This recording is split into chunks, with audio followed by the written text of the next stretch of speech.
close to you. I feel good, 'cause I just know feeling of you. Give it to me, baby. Damn. Devil, how's it going, man? How you doing? I feel good. Just want you step with me, dance with me, hear me feel alright. Damn, okay. I feel good. Unknown, Lubion, Harsh, how's it going? I am honestly unsure of how I'm doing. I'm still in the VC. Oh. I'm not gonna lie to you, I haven't been paying attention to that VC in so long. I was watching Invincible. I just muted the music and I didn't even realize I was on it.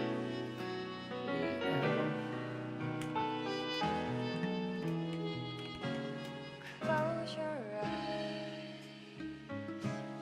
come to me, feel alright. Just dance with me all through the night. Turn it out, Okay, close to you. Did you see the Atla movie? 'Cause I just know feeling of you. You're early, man. How's it going, bud? How you doing? Did you see the what the fuck is the Atla movie? The fuck? I feel good. Just walk your step with me, dance with me, hear me feel alright. You bum because I you're feel good. I don't know. You know a lot more about being a bum than I do, so you let me know, okay? Oh, the Avatar movie. I see. Yeah.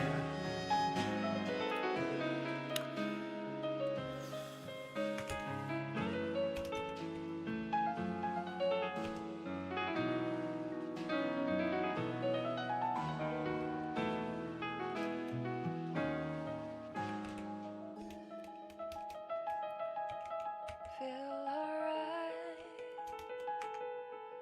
I feel good. Just want you step with me, dance with me. Feel alright. I feel good. So this tells me AL.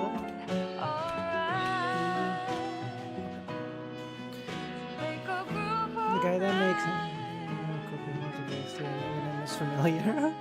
Shadow, how's it going, man? How you doing? Okay, so it's not alive, so but this is probably gotta be a vowel, right? But no, so AL.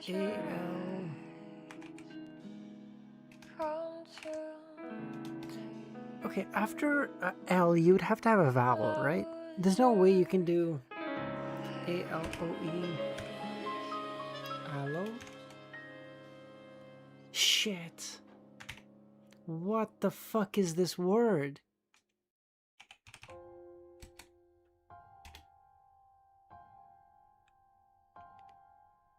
Alger.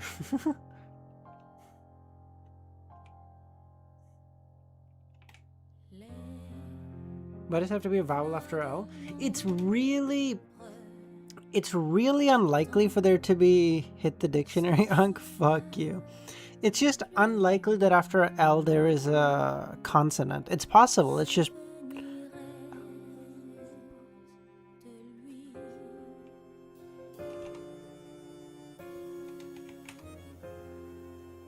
Alkaline? No. Oh, nice. Okay. Thank you, Devil. Okay. I didn't think about double L's. Okay, I didn't take into account double letters. My bad. Fair. That was dumb.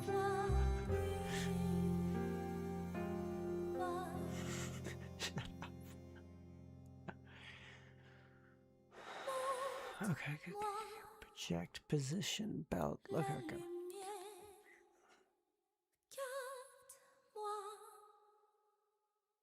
Oh, this is so peak. Okay. Position, angle, stance, Haven't done connections yet? Yeah. Take?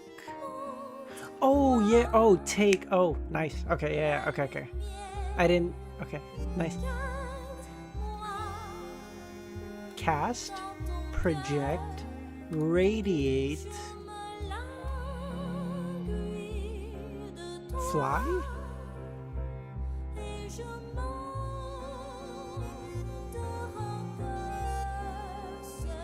Shed?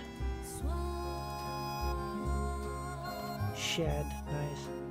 Okay, okay. Bro, I keep getting 3 and Devil keeps giving me the 1. Where this is good. This is a good. This is a good. This is working. Okay. Russian paper pocket. Rag.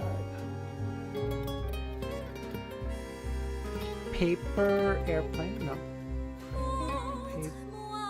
Cuff.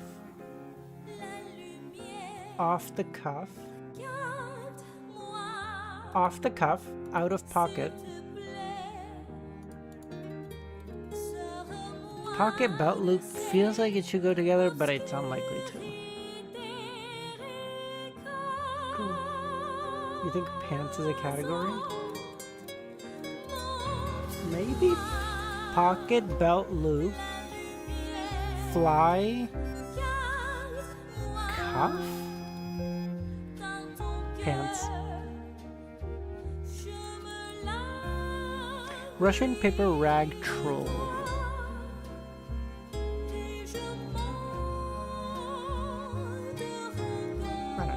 This one's always shitty. Paper doll, rag doll, Russian. Oh, Russian nesting doll. Yeah. Okay.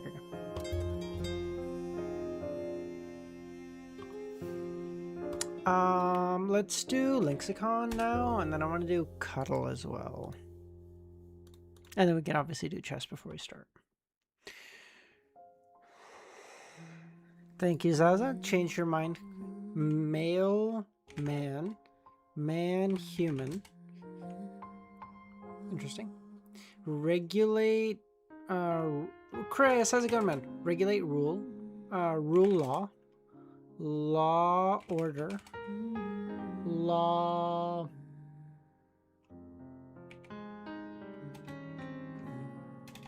Crime? Crime, human. Crime, human, sin? Evil. Bad. Evil human, bad human. I thought that's good. Depends on what time you stream tomorrow. I may miss it. It would probably be around this time, Chris. If you want to do a little bit earlier, if it works better for you, we can. If you want to do like a little bit later, we can as well. Just roughly around this time. Because again, I'm off work next week. The only day I can't do day stream, and I might just miss stream altogether, is Wednesday. But every other day I'll be good to stream. Wednesday's the earlier better. Okay, good. Wednesday I will try. If I doubt I can, but someday I will figure out to do like a morning stream and an afternoon stream to make up for the missing stream on Wednesday, so that I can finish volume 3 this week. Okay, because I want to at least be able to say like, hey, listen, I did like I had a really good week when I was off. Like I was really productive. Fuck you guys. Criminal. Oh, criminal. Nice. Oh, devil. I'm getting us so close, and then you provide the missing link. Oh, this is so good. Okay, let's do cuddle now. I actually really like it. It's really simple, but I just really like it. Point of the thing is to cut it in half. Exactly, okay? You can get it within 52:48. That's your parameter for passing. 52:48, 51:49, 50:50. You pass. Anything worse, and you fail.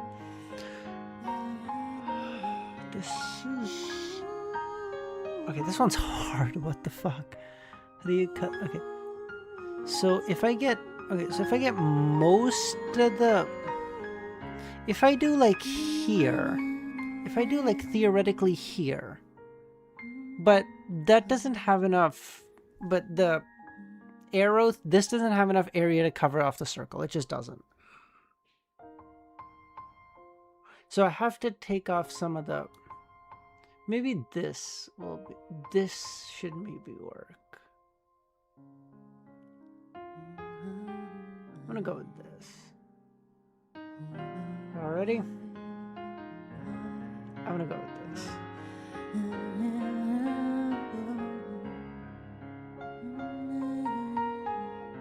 Uneven? Yeah, no shit, retard. Oh! Fuck! Fuck! Oh, that was so close! Oh! 54. Cringe shit. It was like a little bit... Bro, don't say I said it, okay? Don't say I said it like you fucking knew what was happening. Shut the fuck up. Don't... What is this?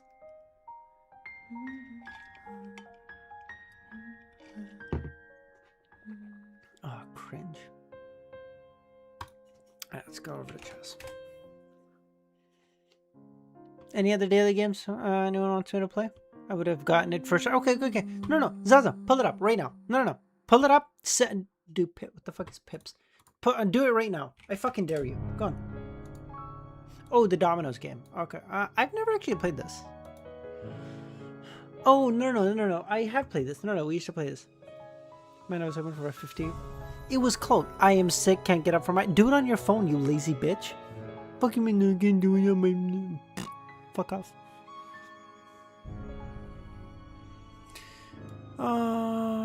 Let's do 2-2 here. And these two are the same, so it could be this one. Could also be something else. One is greater than one. So if I do this one like this, and then I do this, those two match. That's greater than 22 is rough. Okay. Has Ankh not read Orby? I read a decent bit of the manhwa, Matt, but I haven't read it, no. Do hard mode. Bro, I haven't played it in a while. Let me just get caught up. Jesus. 6, 12, 17... 17, 5, 22? Yeah, don't. Okay, cool. Play another difficulty. Let's go to medium. We'll just do them all. Chill, devil. God.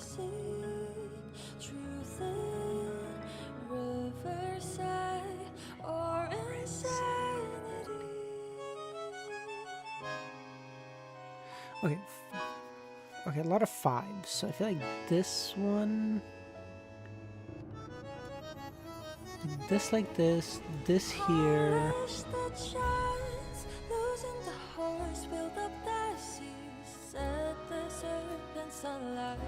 This like this like this...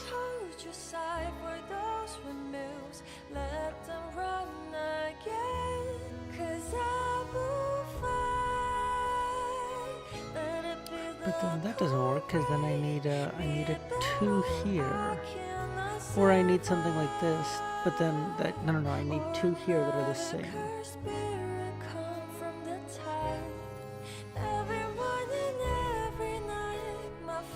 I move this here, move this down here, but then I need a 6 here, so I can't. And now that doesn't work, so that doesn't make sense.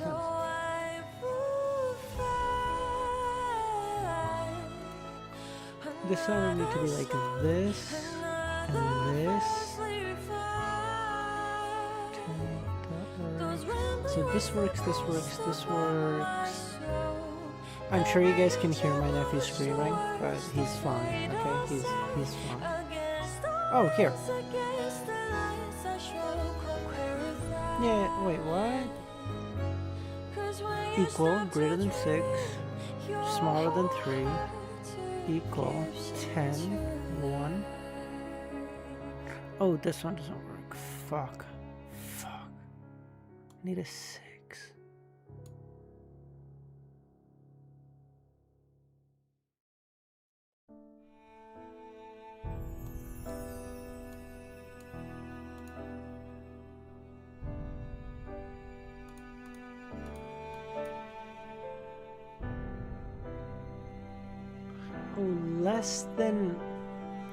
Less than 3, so I need a 6 with like maybe a 4.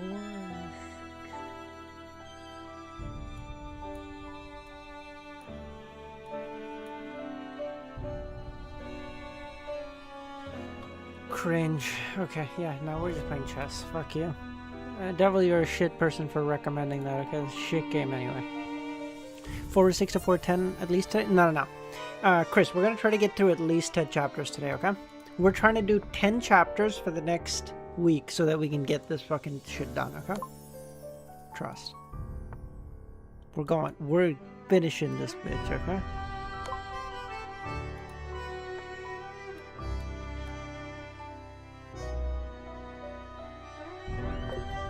Fucking Christ, no.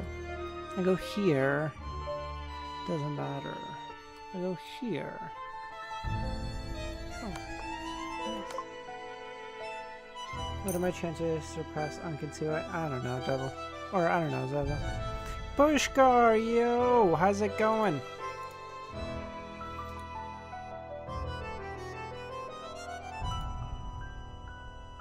Here.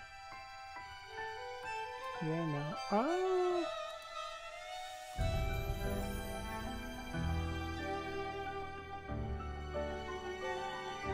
Heavy is the crown. That's a good name. Oh, that is correct! Oh my god. Here?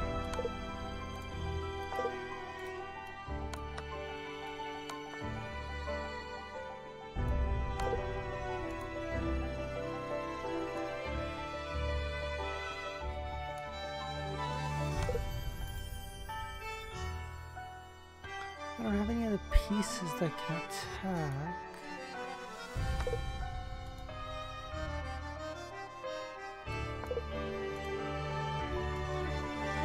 What happens here?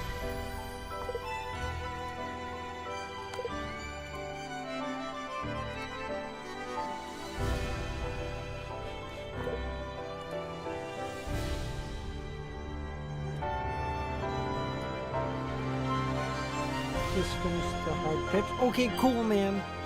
I just did like 7 fucking daily games. Okay, you can piss right off.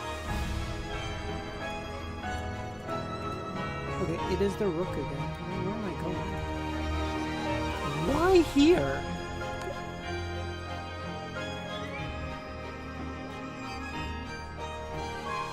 It's the only safe square that still blocks off there.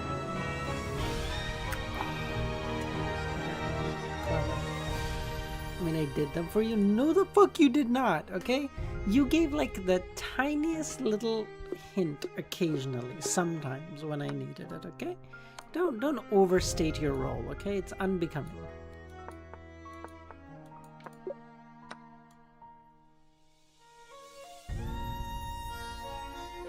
The fuck? Here? Okay. So that's it.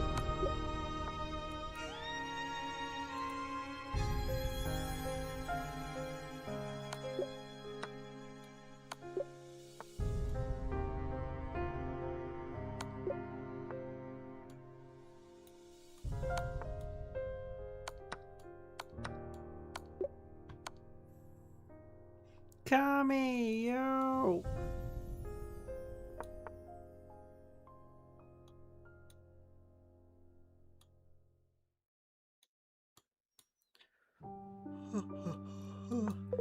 Damn it.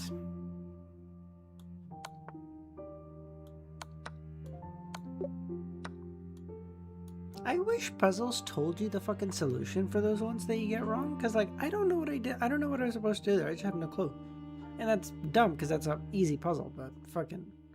Are you done with the crime? Excuse me?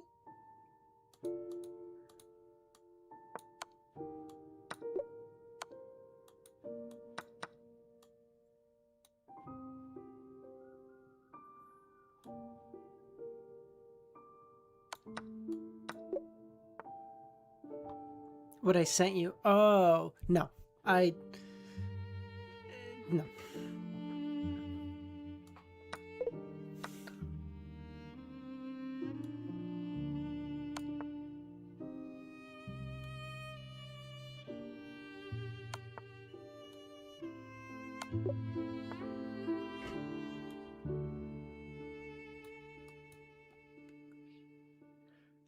Okay, go here, here.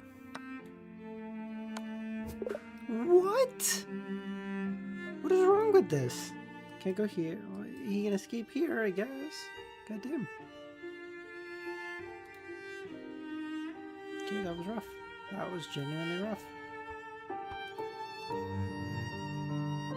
I will try to do it later, Kami. I even downloaded the fucking game you sent me. Since I obviously can't read it, I was like just having some issues, you know. Obviously, he wants me to go here to do this, but we will not.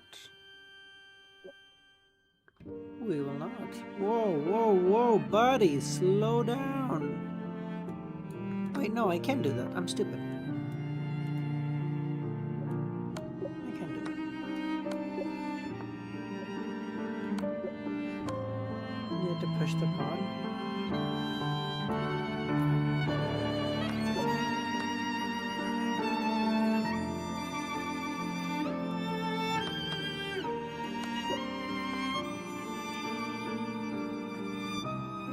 Crime? Oh, that's right up my alley. Can't snitch though. True, true, true. We could get you in. We could get you in for something pretty cool, Mad.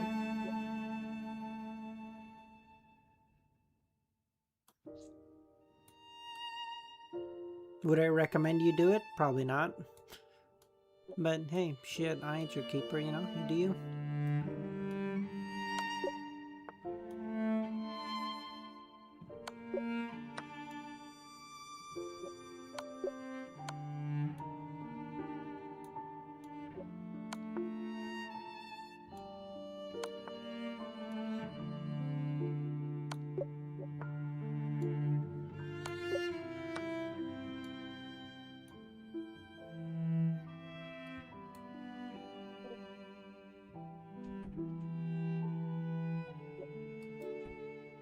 Maybe?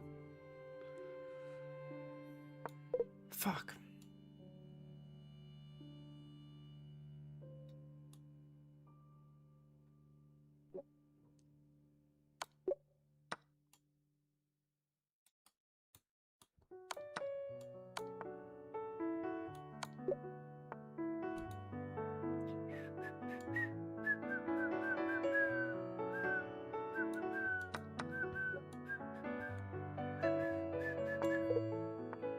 No!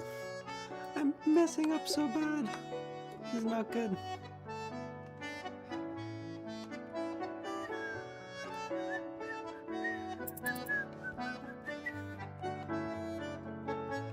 Perverters. No, he's gonna win. Oh.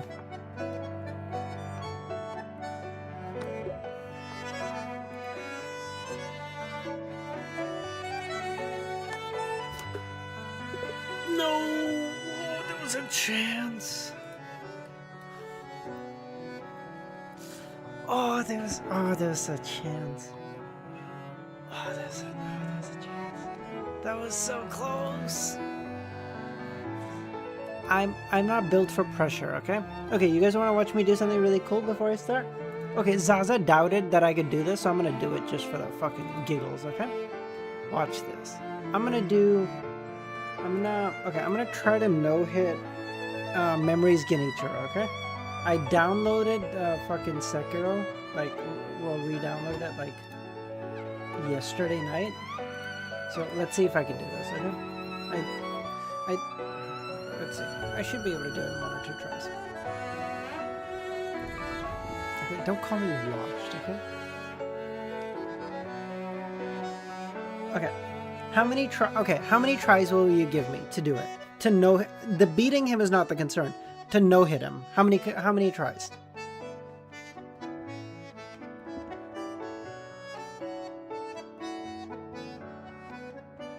How many tries? Okay, that's too small. Let's make this a little bit bigger. Okay.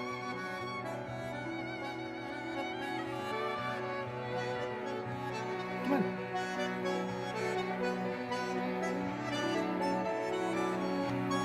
Give me a number. I don't know, make it a reasonable number, but give me a number. Oh my fucking god. Who the bullseye? Get the fuck out of here. 3? Okay, 3 is doable. What do I get if I can do it?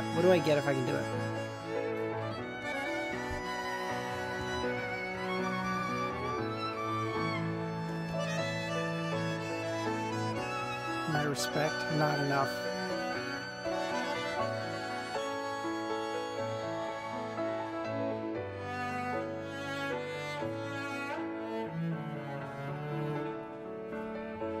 For a day?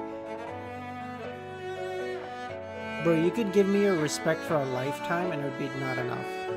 Okay? Why is there no sound? I don't fucking know.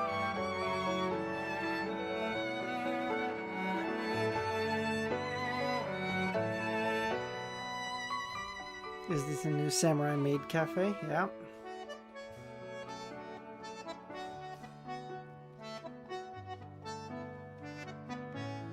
I know I got hit. I'm not counting this run. Relax. I'm just trying to get my muscle memory back.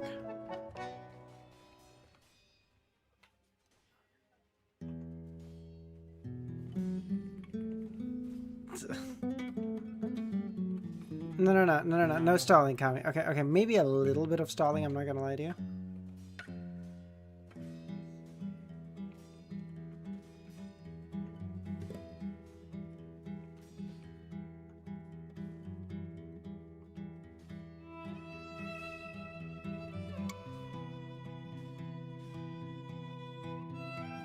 Okay, Matt. Okay, why are... Bro, even Matt's disrespecting me like, this is so cringe. What the fuck?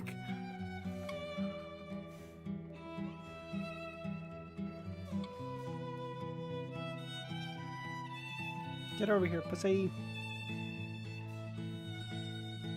Okay, he's being so cringe, okay? He's being so... Bro, he keeps running away. This is so cringe. He's genuinely being so cringe right now. Like, look at this.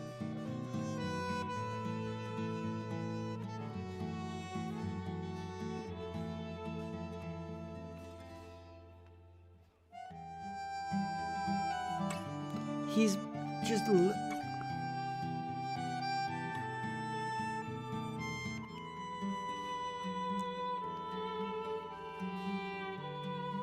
Oh my fucking god. Okay, let me just retry this. This is... Kill me. Kill me.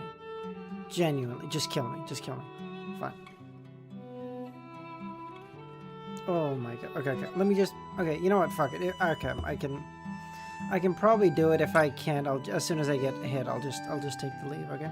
This became a game stream? No, Lugan, we're just trying something really quick. We're gonna start reading in 2 tries, okay? Fuck. Cringe Lord. Oh, I fucking hate this guy. You should have the shine. Okay. Okay, don't run away from me, bitch. Let's go. Let's go. Yeah. Okay, you're getting into the corner, okay? This is the only way you're gonna stop using that fucking bow up here. Get in your fucking corner. Seriously? Okay, Jen, yeah, just kill me. Jen, there's no fucking way. I mistimed that dodge. Are you kidding? Kill me. Come on. Kill me. I mistimed that dodge. That's so crazy.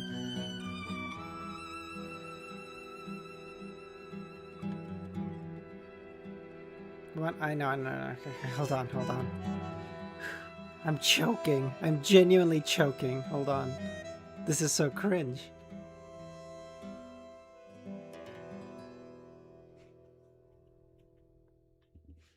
I think I'm... it's fine. Anything I say now, you guys are like, oh, fucking excuse, so it's fine.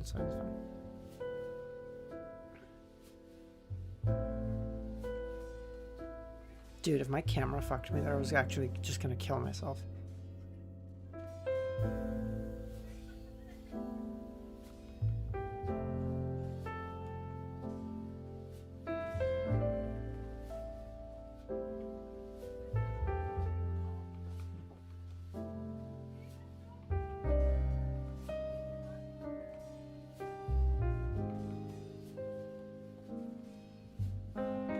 See, he was gonna do it again. I just knew to parry at that time because he did it before. And I was like, there's no fucking way he's gonna do it again.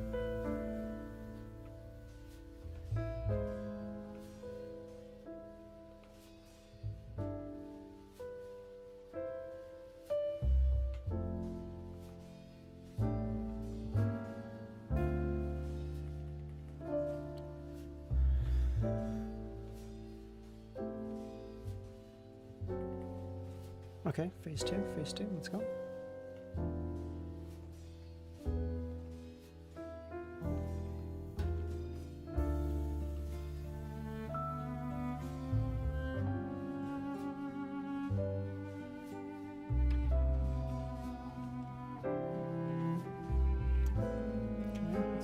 Let's go.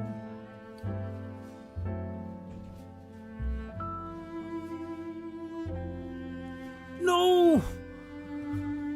Come on. Oh, he's so cringe. He didn't even have any place to back up. He just fucking pulled out his bow out of his asshole there. Come on. That's so cringe. Okay, just for that, I will finish this run just to style on you, okay? I fucking...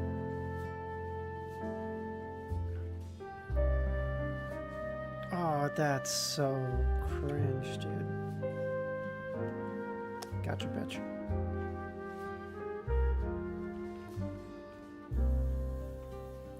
That's genuinely so cringe.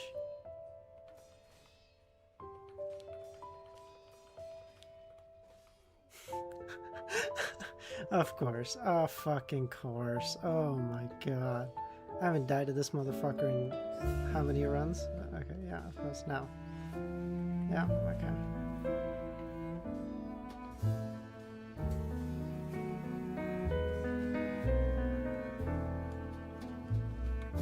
Dude, this is genuinely unfucking believable. Okay, fuck off. Okay. I'm gonna fucking enjoy. I'm gonna enjoy killing you. Genuinely.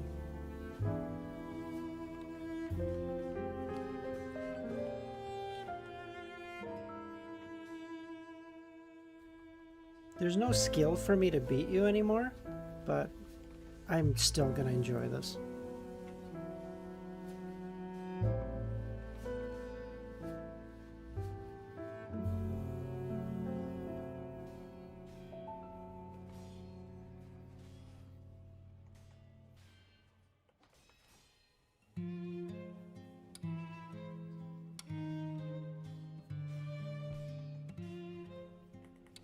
Yeah.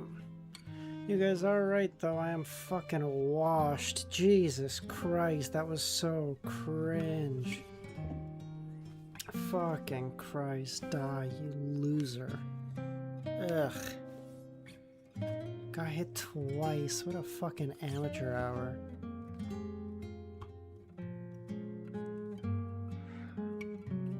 Just fucking... Okay, let's start reading. Okay, yeah, you guys are right. I'm fucking washed. Kill me. Genuinely. Mr. Loki! Holy shit, long time no see. How you doing? Did Bert get beacon? No. We got him to phase 3 a couple of times, but he's too scared to try lightning reversal, so he keeps trying to dodge it. And yeah, that's not gonna work great. You have to use it. I'm alive? Well, that's good to hear, but the way you say that makes me think some stuff is happening. Sorry to hear that. Chris, is that music you want me to put on? What is that? How to beat Crimson Desert's hardest boss and get his armor? Okay, I'll check this out later, okay?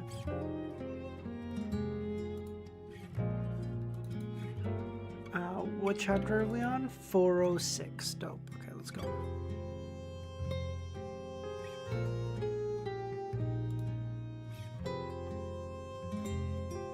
So I gave up on your oh, wow. Okay, Mr. Loki, that's sad to hear. One of my most steadfast supporters has just given up on me altogether. Sag.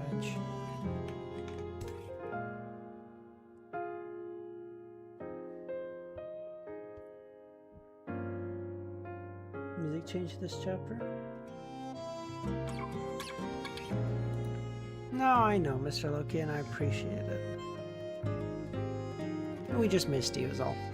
Inevitability, like, and let me put this fucking controller away. I never want to fucking play this fucking game again. That was so depressingly sad. Jesus. Got hit twice? Amateur hour.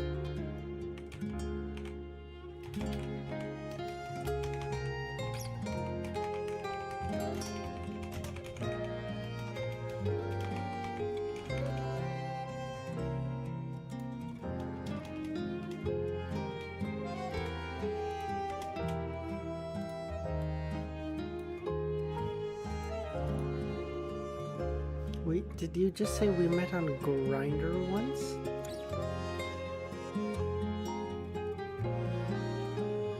Music change mid-chapter. Thank you. Staring at the unconscious enemy in the corridor, Lumion refrained from an immediate attack. He squatted down in silence and retrieved a bottle of sedative obtained from the Bliss Society Rentas, unscrewed the cap and brought it to the patient's nose. Franca glanced over and advised, remove the broken arrow from his chest first.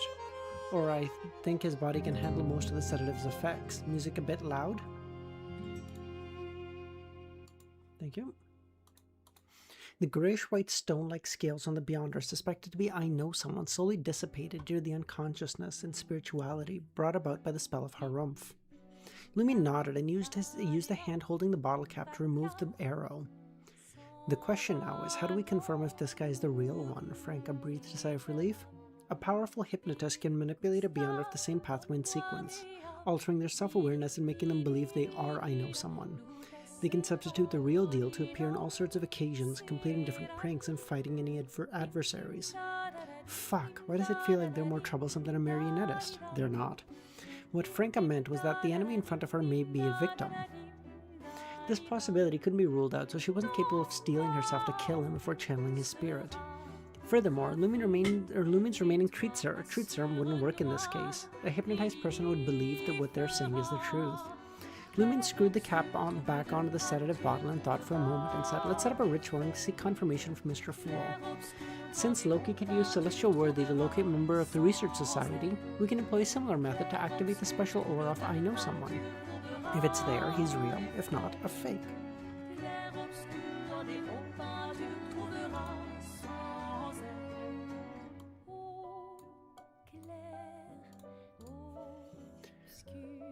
What if he's a member of the Research Society who was captured by Loki and I Know Someone? In the past, several people went missing without their deaths being confirmed, including a psychiatrist.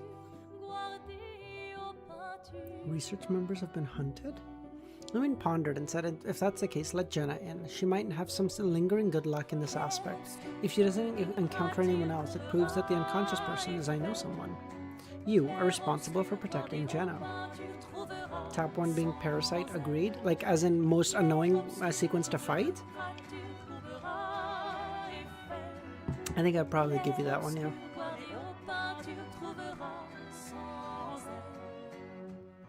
Under Demigod? Yeah, probably. Oh, yeah, Parasite is 4. Yeah, you're right. And before Lumin could finish, Madam Magician's voice echoed in his ears. There's no need to go through so much trouble. Crouching in front of the unconscious person, Lumin sensed the space around him come alive, contracting inward and swallowing I Know Someone. Wow, Franca exclaimed. The two of them waited patiently, and in just 20 or 30 seconds, the Beyonder in the blue and white hospital gown was ejected from the void. It's 100% door? Immediately after, they heard Madam Magician's response. It's I Know Someone. Wait, are you saying Traveler is the hardest? Because Traveler is sequence 5 of the door pathway, right? I don't think Traveler is harder than a marionettist. I don't know if it's in Nightmare to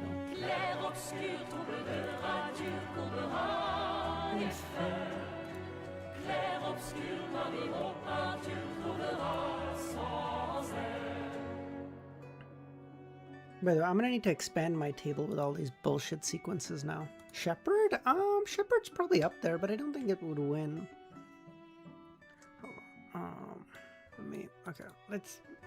Fuck it. Listen, we'll do this like an old-timey stream, okay? We're just chilling. Not as much, we can just chill a bit, too, so, okay.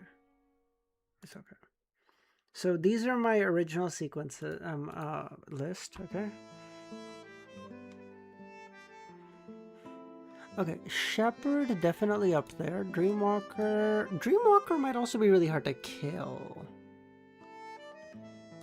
Druid, no. Constellation Master, no. Astromancer, no. Scarlet Scholar, no. Disciplinary Paladin, no.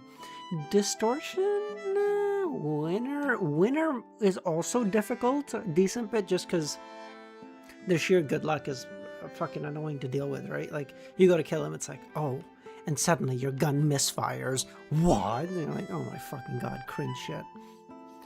Affliction, no. Reaper, no. Ocean Songs are definitely not. Light of Priest of Light, definitely not. Mysticism, Magistrate, and I don't actually know much about Reader, so maybe not. I don't know. Desire Apostle is difficult, but not that difficult. Wraith, I think, is also pretty much a bitch too. Wraith is also kind of nightmarish. I would probably put it between Marionettist, Traveler. I see your point. I probably wouldn't put it first if I'm honest, but Wraith I would definitely put up there. And I would also probably put Winter up there too, because I feel like those ones would just be the most annoying to kill. Ugh. Maybe you could subdue them, but like to actually kill them, the thing you need to overcome is just such a fucking nightmare.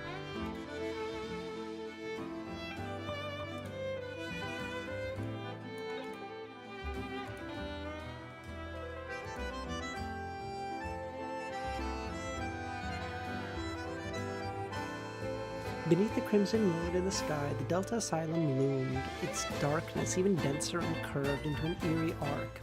On the rooftop, the grayish building, the shadowy magician turned to her companion and said, apart from the lunatic, there are no dangers or traps here. Did I overreact and overestimate the situation? Justice, resembling a dream, calmly replied, there's nothing wrong with your choice. There's nothing, it's never wrong, no matter how much importance you attach to matters related to the celestial worthy. Only by paying enough attention each time can we avoid being deceived. Magician nodded, closed the notebook in her hand, and cast her gaze towards the third-floor corridor. Upon hearing Madame Magician's conclusion, Lumi chuckled. We can let Jenna in now. Franca nodded and disappeared into the shadows along the corridor. Music still a bit loud? Or your mic is too loud? Let's try it, because the music is right about where it normally is, so that shouldn't be the cause. Let's see if... You let me know if my voice is still too quiet.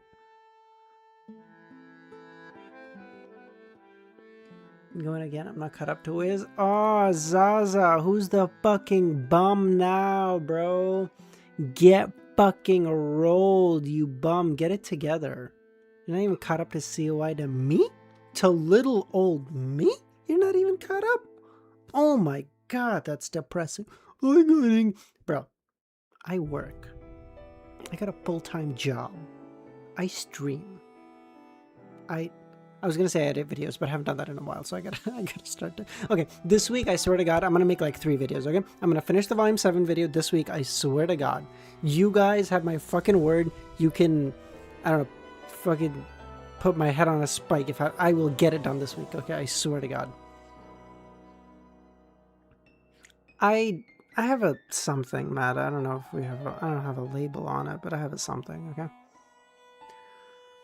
I'm catching up to you within this week. Don't fucking fail your exams on my account, okay? Last thing I need is for your fucking parents to be fucking sending me an email about how I had made you fail your exams.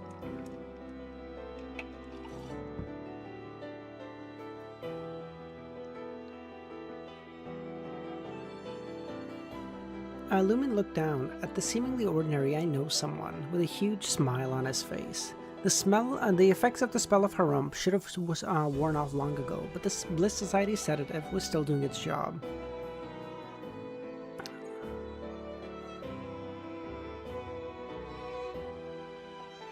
Bye, Luvian, no worries. At that instant, the Delta Asylum was in chaos, but due to the fire and shouting, particularly on the first floor, the commotion was intense. Meanwhile, Jenna and Franca skillfully navigated through the shadows and ascended to the 3rd floor. Lumi took a sheepskin from Guillaume Benet and spread it on the ground, and wrapped I Know Someone in it.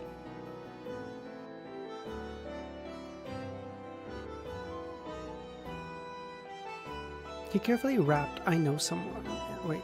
I once got an email about some guy complaining about my mod muting him on Discord in like 2 pages worth of words. I nuked the server. Nah, bro. Listen, I give most people, I give like pretty wide deference as to what you can do in the Discord. I don't really give a shit.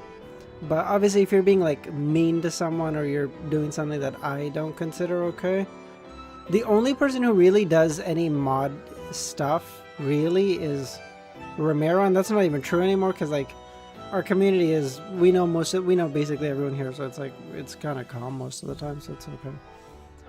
After a brief contemplation, Lumion raised the obsidian arrow in his hand and plunged it into I know someone's left eye. He jolted awake, his eye bloodshot. Sheep, he heard, almost simultaneously. Oh, thank you, Kami.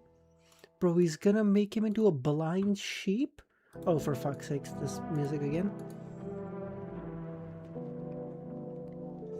Amidst the echoing Hermes' words, I know someone, cocooned in the ritual sheepskin, was engulfed by a dark light. When the dark light finally subsided, he had transformed into a grayish-white sheep. Lumen withdrew the arrow from the eyeball and plunged it into I know someone's right eye. A blood-curdling scream echoed through the room as Lumen pulled out the arrow. He pressed down on the sheep with one hand and stroked its head with the other. Now we can have a good chat. While Lumen engaged in a whispering conversation, he tossed the arrow to Jenna.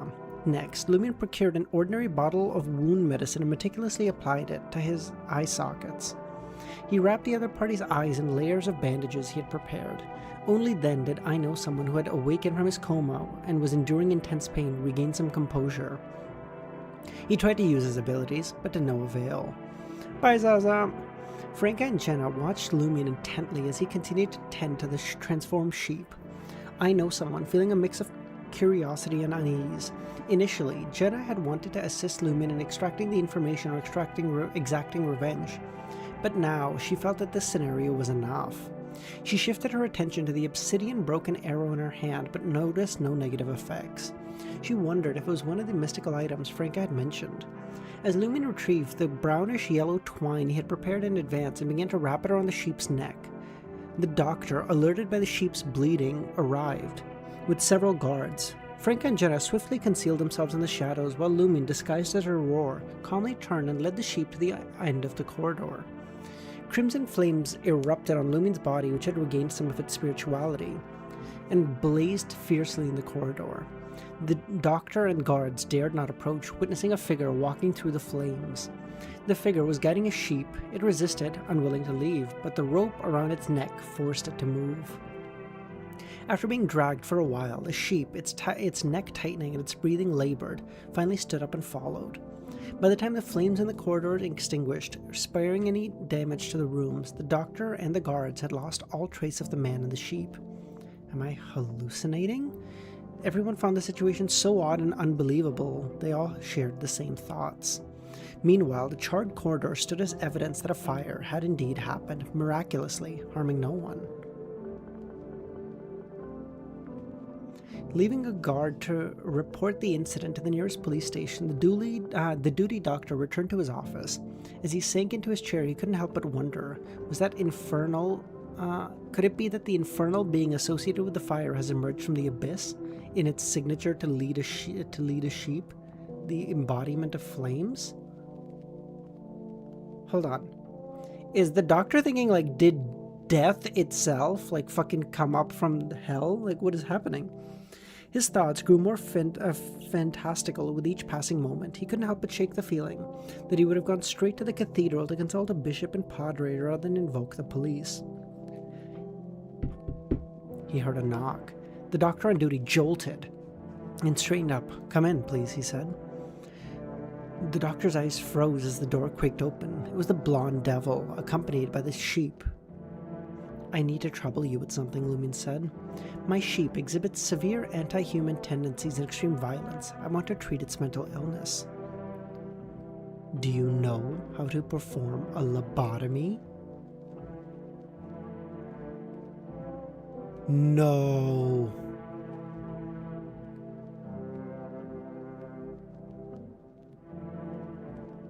There's no fucking way.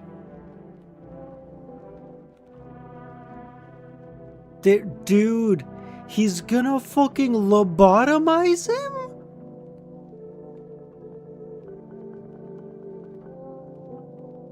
No. What? Dad, no. Just kill him. Dude. What the fuck? Dad. That got dark. Yes, a little, the doctor doodly replied, but it's a sheep. As he contemplated, he watched the sheep struggle, unable to escape. It doesn't matter. You can try. It's just a sheep. If it dies, so be it. We can still roast it.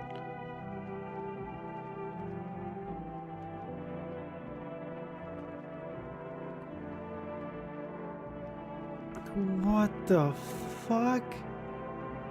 With that, he dragged the unruly sheep to a nearby treatment table, using his hands and feet to pin it down. If the patient had been a human, the doctor, lacking experience and prohibited from performing a lobotomy, never would dare attempt it. But it was a sheep. He had no reservations.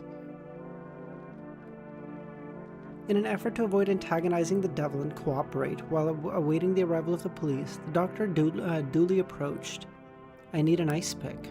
His intention was to create an excuse to go to the ice warehouse and distance himself from the arsonist devil, but just as he finished speaking, a hand emerged, offering a sharp icicle. What the fuck is going on? The doctor then vaguely heard, "No need to thank me."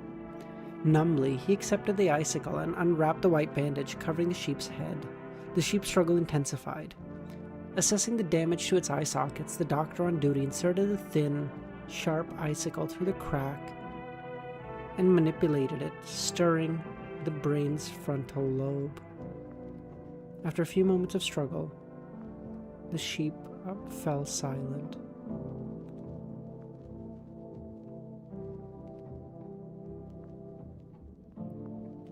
Guys, what the fuck?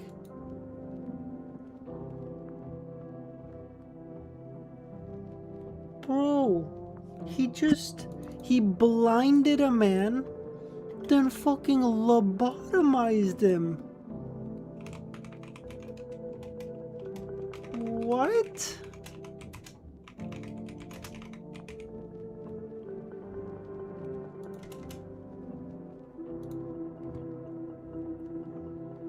A wallflower, it is that.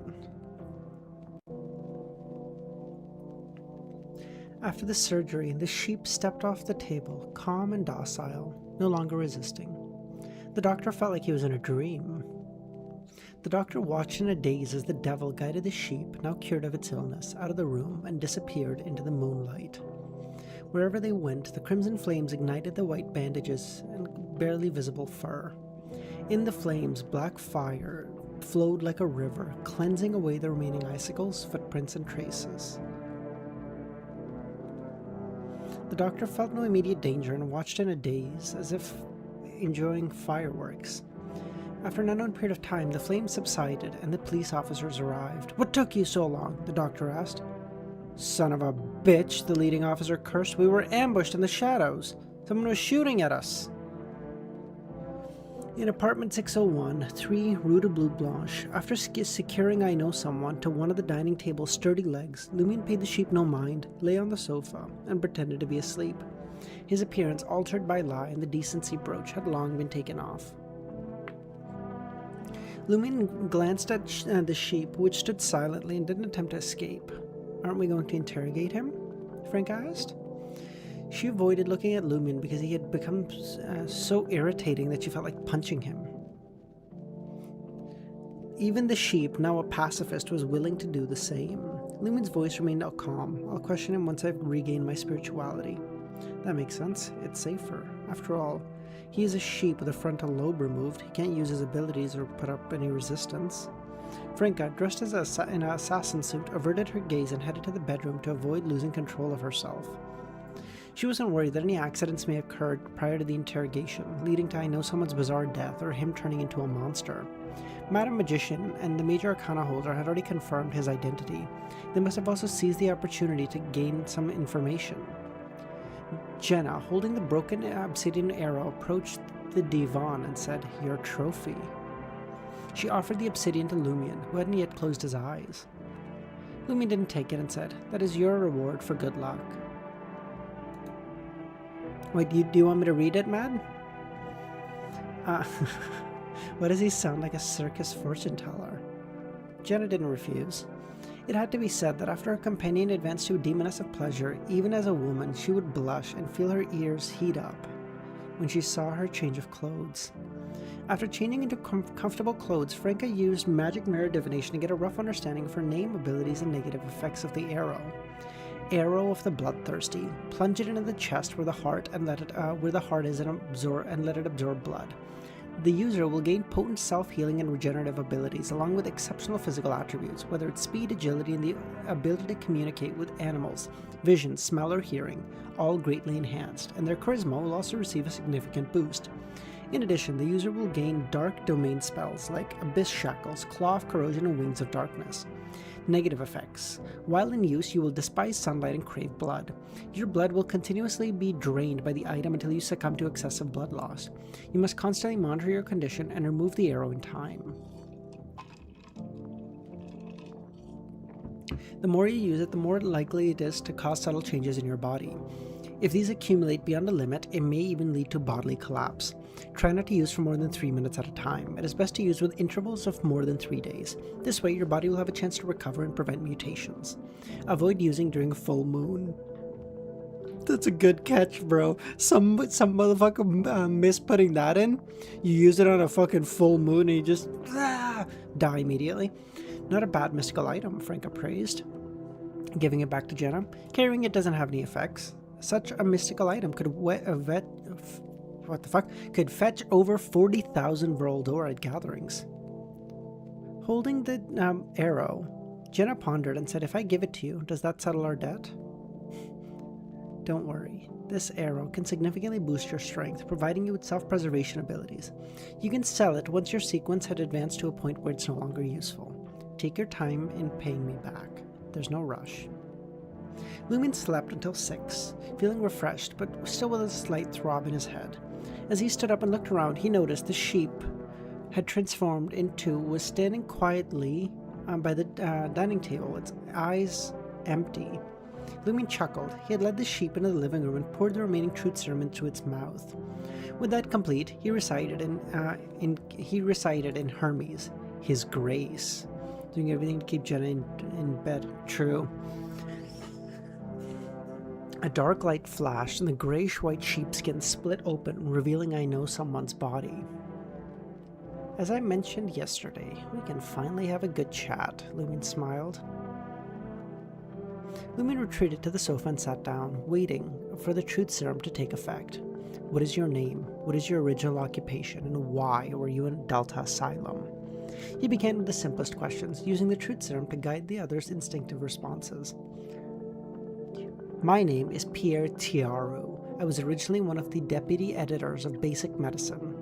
I once mentioned that I know someone who ended up in an asylum due to negligence and overconfidence. Well, that was me. I was obsessed with manipulating the minds of others and didn't pay enough attention to my own issues. One day, I just lost my mind. When I regained consciousness, I found myself in the asylum. Fortunately, I was only mentally unstable and didn't lose control. I still had some self-preservation and didn't unleash my powers recklessly. If I had, they would have brought me to the Inquisition. The person you mentioned is indeed yourself. After discovering that I know someone was hiding in the asylum, Lumen gained a new understanding. Now that you've regained your consciousness and ability to think, why do you remain in the asylum? I find it fascinating. The thought patterns, mental states, and mental constructions of the patients are different from those of the ordinary. They deserve observation, research, and analysis. Moreover, some of them have gone mad due to illness, while others have become unstable due to other factors. The latter group includes individuals who have come into contact with the mysterious and abnormal. Including the one that posed as you? Yes, he's quite special. I've been observing him for a time. He's like a philosopher, constantly posing questions.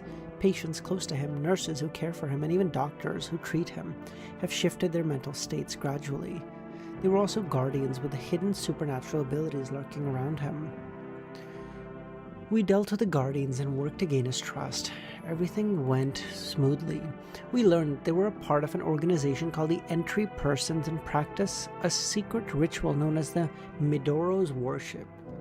How many fucking new organizations is this motherfucker gonna introduce to me? I can't keep track of them, bro. It allows one's astral projection to ascend to various heavenly domains and witness extraordinary phenomena. They can touch the fringes and immortality and gain knowledge and corresponding abilities, allowing them to undergo a fundamental change behind the formless door. After Loki's resurrection and his warning, why don't you flee? How lame. We'd have to eliminate a few pursuers before making our escape. So that's why. Then why don't you go into hiding somewhere else? I want to witness the despair and suffering of those who chase me. My life for your amusement, huh? Do you not realize the strength of the Tarot Club? The organization that uses tarot cards as their codenames? What do they have to do with you? Upon hearing this, Lumion simply burst out into laughter.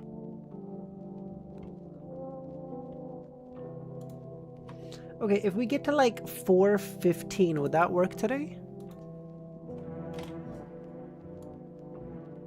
Again, I think you guys said the volume ends at like 490 something. So if we can get to like 15, 25, 35, keep going like that, we should end the week. The weekend, next weekend, we can push it a little bit more, you know. But you guys kind of got to be on my ass though, because I'm like really weird. When I don't have work and I just don't really have anything pressing to do, I will just literally dissolve into a ball of mush and just play video games all day. Like, I need someone to be like, hey, listen, we're gonna fucking do shit, okay? You can't just spend your fucking day like this. Amidst the laughter, the doors of the two bedrooms creaked open. Franca and Jenna appeared at the door. Like, I'm like, I don't know, there's like structures, there are like names for these, like structures that do well when they're like compressed, held together by like forces. The structure can like go through like, can put up with a lot of like pressure and weight. But then as soon as there's no pressure on it at all, it just crumbles. Because like the pressure was not only resisting the pressure, but the pressure was also keeping it like together.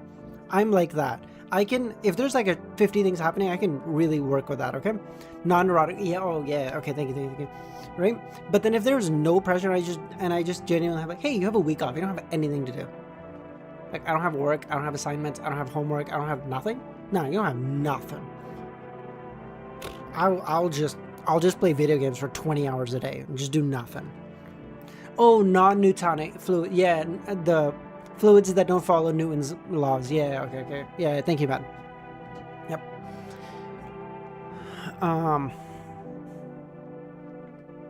What's so funny, Franca muttered as she approached.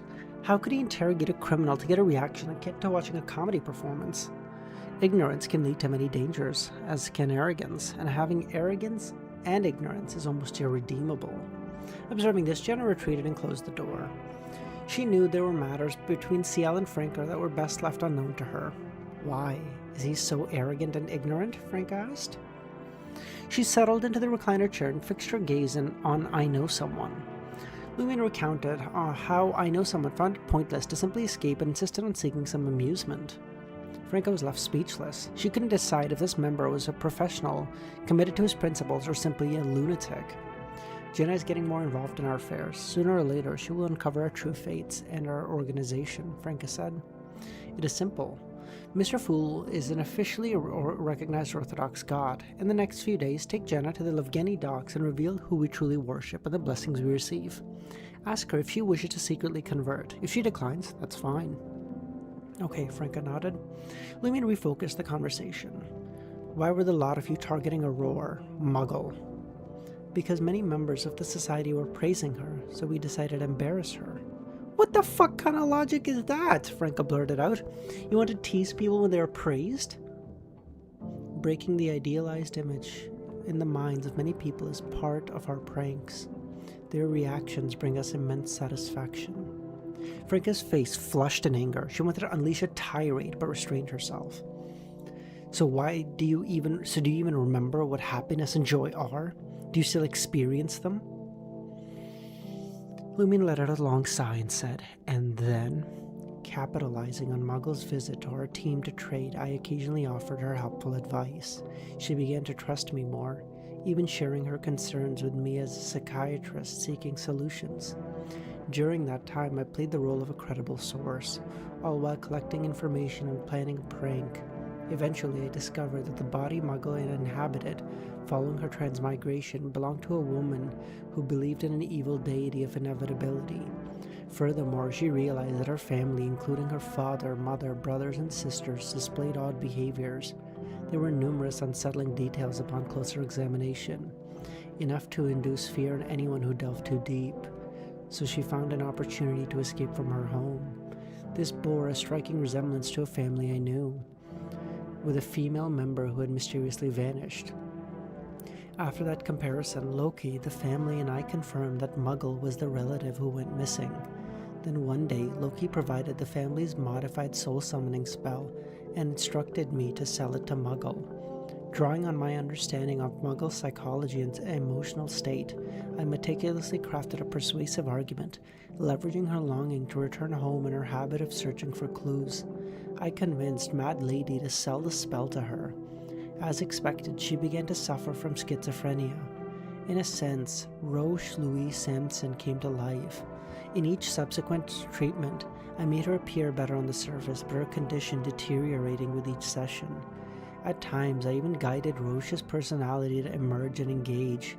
It was intriguing. Lumion listened in silence, refraining from interrupting. Franca, on the other hand, was seething with anger, repeatedly sipping water to calm herself. Why are they so detestable? They didn't even regard others as people at all. The soul summoning spell comes from Roche Louise Sampson's family. That is correct. They combined the knowledge obtained from a boon and a warlock summoning spell, giving rise to the soul summoning spell that Muggle purchased. I am unsure what makes it special. I am not a scholar of witchcraft. Knowledge from a boon. Lumion quickly reviewed his knowledge of Dancer, Alms Monk, and Contractee, but he found nothing that could be connected to that spell. He suspected it may be knowledge linked to a higher sequence he may not yet know of, or a unique boon. Does Roche Louise Sampson know about Muggle's existence and her condition? I informed them of the first part, and Roche herself disclosed the rest. Later, they managed to establish contact with Muggle, bypassing both me and Loki. The Sinners are involved in spreading inevitability faith in Cordu. That's correct. The Padre have joined them since immediately leaving Cordu and becoming one of their archbishops. This confirms it.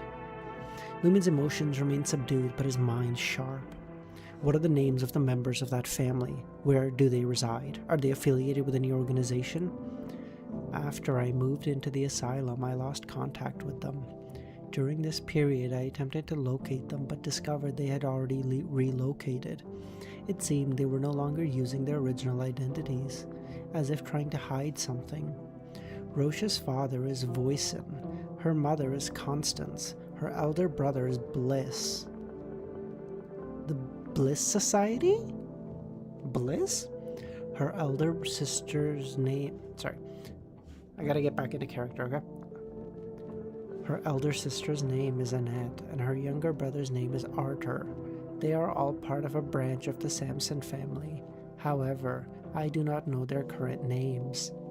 Voisin was once a struggling merchant on the brink of bankruptcy, but he later joined a secret organization known as the Sinners.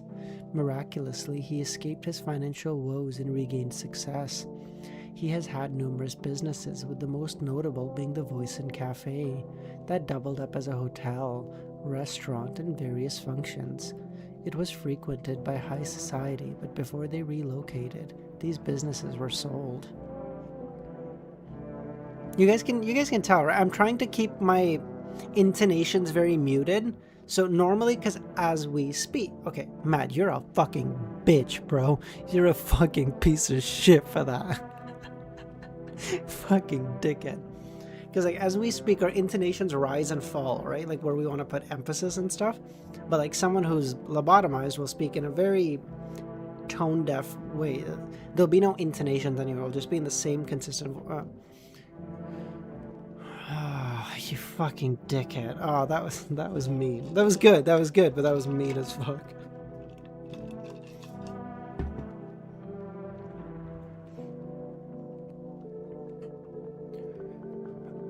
Do you know what roles the Sinner's demigod or Beyonders at a higher sequence play in the Cordu disaster? Not long before I moved into the asylum, Voice had informed me that they were taken by surprise. This occurred much earlier than the agreed upon time, so none had arrived on the scene. It appears some individuals were overly eager. The ensuing mishap resulted from their failure, also causing them to lose many leads, or they may have discovered you much earlier. The sufferer lurking in the shadows of Cordu and around me isn't the demigod of the sinners? Did Roche not inform the sinners, her parents, or her siblings about this? No. They believed she wished to reduce the number of individuals receiving the boons and concentrate power. Lumion fell into a contemplative silence, sensing that something was amiss. Could it be the lizard-like elf? It had prevented Aurora from seeing Madame Hella's help, and Roche Louise Sampson from contacting the sinners. Lumion attempted to inquire further about this matter, but did not receive additional information. What deity do you believe in? What does the deity you believe in want you to do in Trier? Lumion asked. He occasionally grants us revelations for us to decipher independently. If we interpret them correctly and complete the task, we receive something. Apart from these, he rarely communicates. We can only pray to him through a ritual. This can be done no more than once a week. CW and Mr. Fool's states are very similar. Lumion was tempted to inquire about the revelations granted by the Celestial Worthy, but decided it was too risky. Did he start the rumor about the human blood bread? Yes. I know, someone said. What about the rumor that Mandrake can treat illnesses? I was behind that too. It was a revelation from Celestial Worthy. It was then that I realized I could influence events this way.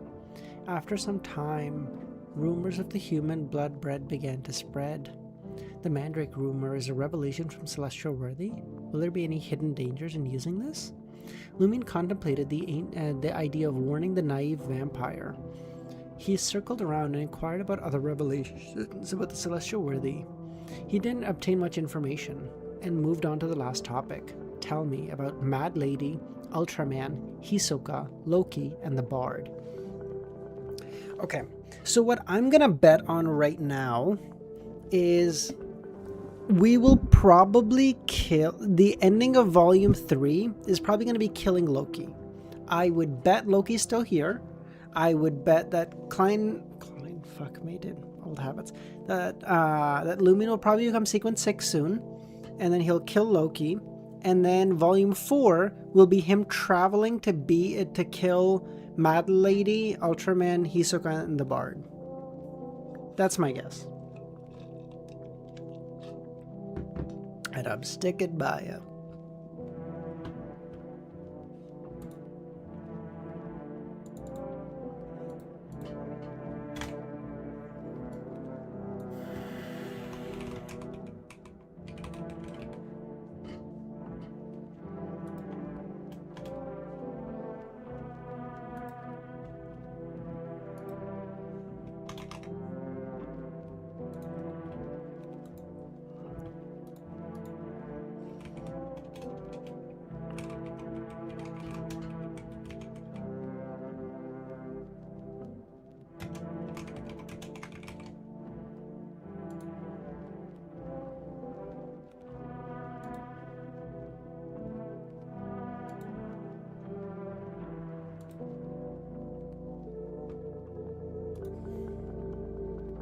You think you can get to 420 today? No.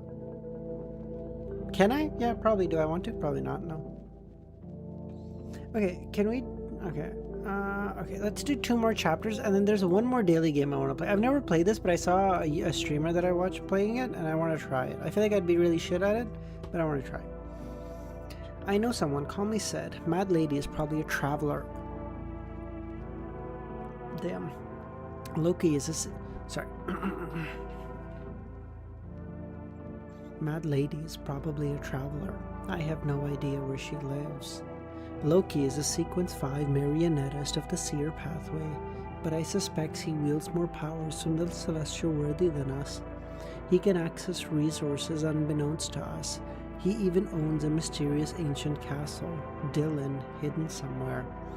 Bard is a Sequence 6 Prometheus of the Marauder pathway. Oh, God. Of course, I am unsure of his current situation. We haven't seen each other in reality for a long time. He wrote Roselle's secret chronicles and published them under someone else's name. I am unfamiliar with Hisoka. He has not attended any real-life gatherings. In my opinion, he is very dangerous, second only to Loki, similar to Mad Lady. If I hadn't gone crazy for a while, I would be a Sequence 5 by now. Castle Dylan. Lumin recalled Madame Hala's description of Loki's dream and suspected that the mysterious ancient castle hidden somewhere was where Loki had been resurrected. He hadn't expected Bard to be a beyond of the Marauder pathway, believing that the nickname originated from the ocean songster of the Sailor pathway, or the Midnight Poet of the Evernight pathway. But on second thought, it made sense. Oh, Ma, how's it going? This also confirmed that CW's influence on Seer, Apprentice, and Marauder pathways. Half of the Core 6 members belong to these pathways. Do you remember it, Wiz? Fuck no.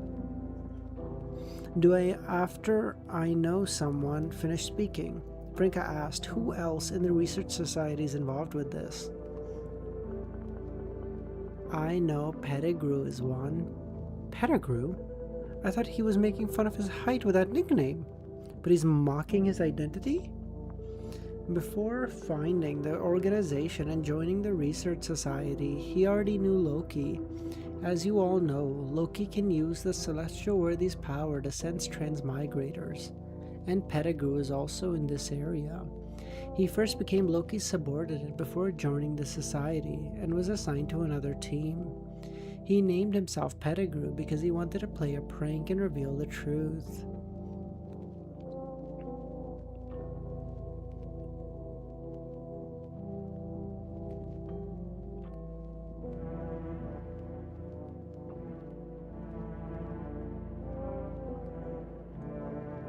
He mocked and fooled all the Research Society members who lacked insight, but in reality, I knew he was hesitating, feeling guilty and struggling, hoping to use this to warn the others that there was something wrong with him. My plan was to find an opportunity to tell him that Muggle, who had never discriminated against his height, was harmed by us. He could be considered an indirect helper, and when the time came, his devastation and pain would be interesting. Fuck you, Franka cursed. What else? Lumion asked. These are the few I know of. I know someone recited 5 more aliases in a row before concluding. These are all I know of. As for Loki and the others, they have developed a secret few and didn't tell me, but I am not sure. There's quite a few, Franka thought. Your sister's adaptation of famous quotes is ridiculous, Franka exhaled. Did you spread news of the impending apocalypse because you believed in Celestial Worthy and rushed to pursue joy, allowing you to commit all sorts of evil deeds without feeling guilty? Or did you become desperate and believe in him because you were certain that the apocalypse was about to arise? Both. Some tried to replicate their pre-transmigration actions and immediately gained the Celestial Worthy's attention, while others faced catastrophe and learned of the apocalypse. They only believed in the Celestial Worthy after their breakdown. Later, the Celestial Worthy even gave us some revelations, allowing us to guess a portion of the truth, including... For some reason, Lumin felt a strong sense of danger. You don't have to continue. Why can't he say it? Franka asked. Lumin recalled concepts like the barrier related to the apocalypse and said it's not unsuitable for you to know the truth about the apocalypse yet. That knowledge may cause you to lose control or be corrupted. You can ask about it once you become a demigod. Alright, why do you act like you fucking know? If you could know, why can't I? I only know a little, Lumin said, and that knowledge brought me to danger. It's all thanks to Mr. Fool's seal. As the effects of the truth serum wore off, I Know Someone returned to his usual unchanging calm. Sometimes we're still too naive. We can't even think of ourselves as the protagonist. Franca gazed at the lobotomized man. Lumion knew that we referred to the members of the Research Society. While the sheep was undergoing the operation, I searched his and his substitute's ward and found some papers. I didn't read it carefully, but it felt a little esoteric. Lumion flipped through them and frowned. Midoro's worship. What is that? Franca asked. Should be a spell that allows one to traverse the formless door and closely align with an evil god, gaining knowledge and experience. Even ordinary people should be able to learn it after receiving some guidance.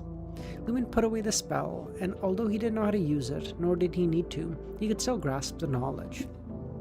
This would help him deal with heretics who relied on Midoro's worship to gain knowledge. Relay this to Madame Hella. I'll handle I Know Someone, he then said. All right, Franca nodded and watched as Lumion put on lie and walked to the armchair. Grabbed the man's shoulder and vanished. Prison district, execution ground. It was not yet 7 a.m., and there was no one there. Lumion emerged from the void with I Know Someone. Then he retreated a long distance, crouched down, and pressed his hands to the ground. The two crimson tongues of fire swiftly darted towards I Know Someone's body. They grew larger and larger as they transformed into a giant serpent, engulfing I Know Someone. Westing, how's it going? I don't think I've seen you here before, man. Or at least I don't think I've seen you in lives. How's it going? Lumion stood up and used his feet to maintain the flow of flames, watched silently as the calm psychiatrist revealed grayish-white dragon scales under the stress. His body subconsciously struggled, but it wasn't as intense. His various Beyonder powers scattered in all directions, but they failed to attract Lumion, who stood beyond their range. Lumion condensed a dangerous flaming spear and hurled it, piercing and burning a hole around I Know Someone's chest. The crimson flames hadn't incinerated the dragon's scales elsewhere, but surged into his body. As Lumion watched the April Fool's core member truly begin to burn, his body instinctively emitting pained cries, his thoughts raced. Westing from Joe. Oh, Mad's just Jim. He quickly recalled the battle last night and today's interrogation. He had learned a lot from this, but he couldn't quite grasp the acting principle.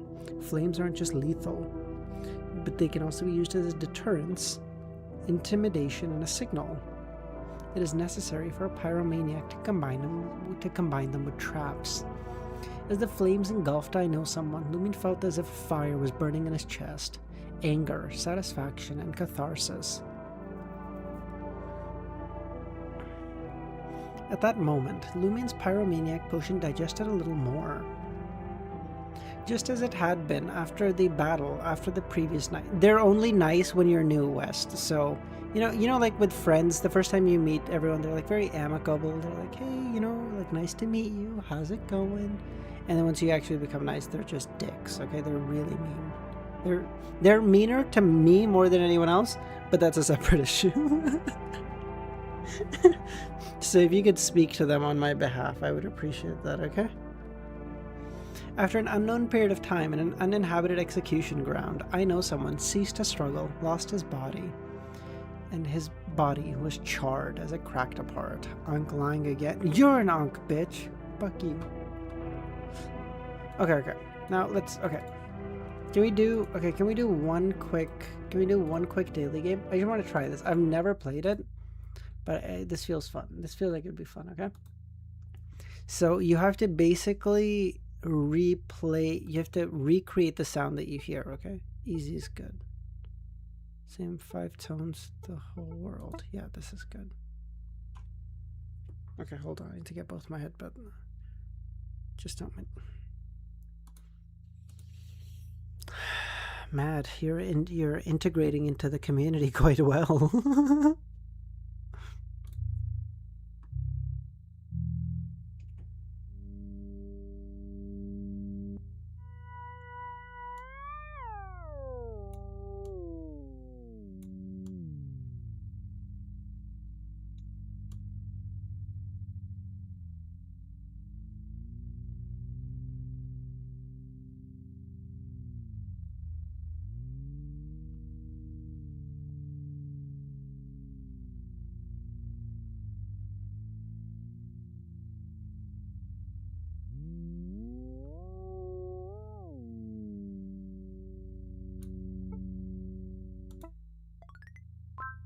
Oh.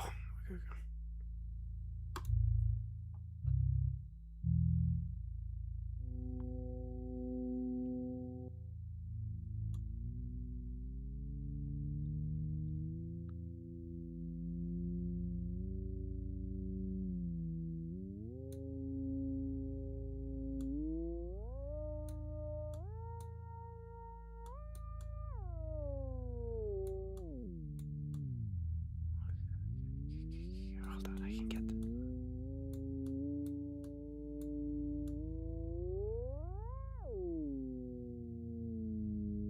Okay, I don't. Okay, I'm genuinely really bad at this. Hold on. Oh god, that's so miserable. What the fuck? Okay, yeah, okay. We're never doing this again, okay?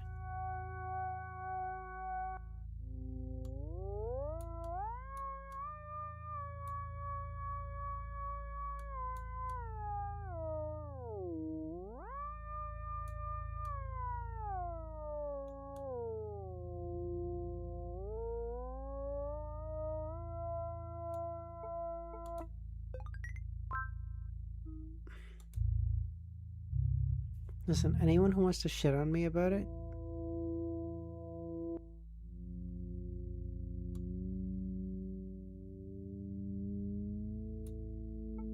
it's actually pretty. Oh god. Oh god, that's so bad. What the fuck?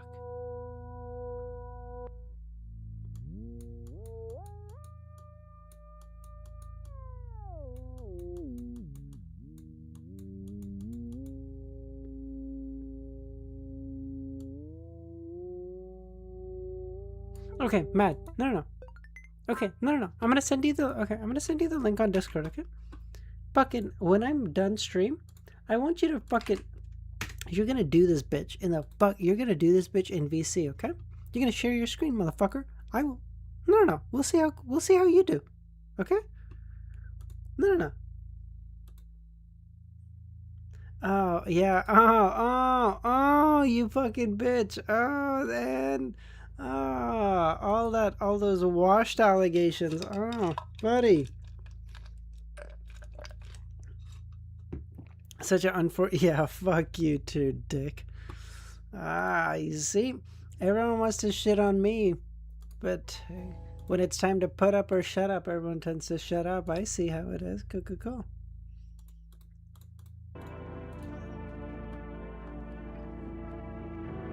Let's check out the video I sent. I will do that after stream, Chris.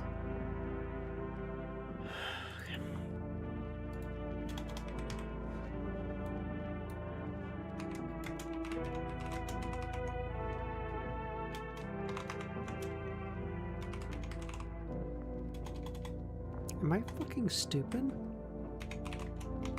There we go. In the drizzling execution ground, Lumion watched as the crimson flames gradually dwindled before his eyes, observing the colorless mucus seeping out of the corpse, attempting to burrow into his head through the empty eye sockets and fuse with his organs. I know someone's head exploded from the inside out. The transparent, colorless mucus had lost its binding substance, leaving it only able to condense independently, forming into a sticky colloid. This colloid landed beneath the stake. From a distance, it resembled an unfixed mirror. Lumen strode over and retrieved the colloid, likely a hypnotist characteristic. As he gazed upon it, he noticed minuscule transparent bubbles deep in the colloid. They caught and refracted sunlight from various angles. After storing away the characteristic, Lumion turned on his heel and departed. Behind him, the lingering flames continued their relentless assault, devouring the corpse. Apartment 601. Lumion, who had reverted to his original form with the lie earring, rubbed his temples and turned to Franca. It's already taken care of. It's fitting for someone like him to meet his end at the stake. Unfortunately, he's a believer of the celestial worthy. Even if he doesn't take action, he remains a hidden threat, a potential time bomb. Or I would have spared him, albeit his frontal lobe removed. That's reassuring. Franca breathed a sigh of relief. In truth, she felt a tinge of regret, if not for the insanity that gripped I Know Someone in the past and his faith in the CW. Who was suspected of triggering their transmigration. She might have attempted to channel his spirit and inquire about the potion formulas of the Spectator pathway 9 through 6 or even 5. But she decided to forsake this perilous scheme. Where's Jenna? Lumion asked. Can go back to regular? Thank you.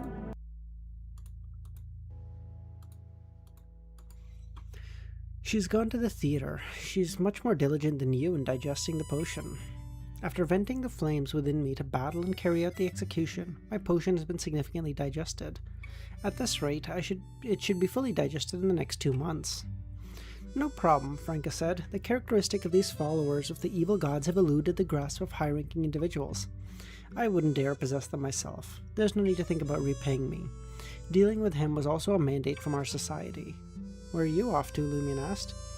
I've been caught up in all sorts of messes that you've been stirring up and haven't had time for myself. Now that it's settled, it's only fair I take a break, right? I suggest you do too. Lumion couldn't help but smile. Once the door slammed shut, Lumion, who had originally planned to return to the motel to write to the Madam Magician, grabbed a pen and paper from the nearby table. He meticulously jotted down the information I Know Someone had given him, folded the piece of paper and placed I Know Someone's characteristic on top. Summoning the doll, Lumion waited. Before long, the doll messenger returned, carrying the characteristic and a piece of paper. This is a shared mission of the club. There is no need for a reward. Keep it for yourself. I've already removed the corruption that could be removed. We'll mobilize various resources to search for the whereabouts of the remaining 5 members, but we currently lack a solid lead. The pranks mentioned in the information have been ongoing for too long. He longed to teleport directly to Faina Potter's Gaia province and West Balam to personally hunt down the members, such as the Bard, but he knew it was futile. He couldn't rely on the ice cream eating boy every time, could he?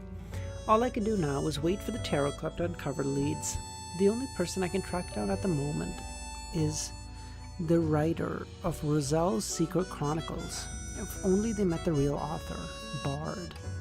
He planned to take the time with the hypnotist characteristic. While he searched for a suitable artisan, he waited for Anthony Reed to investigate General Philip's widow. If the psychiatrist gained something useful and succeeded, Lumion wouldn't mind selling him the characteristic and splitting the proceeds with Franca. Mad, exactly, yep.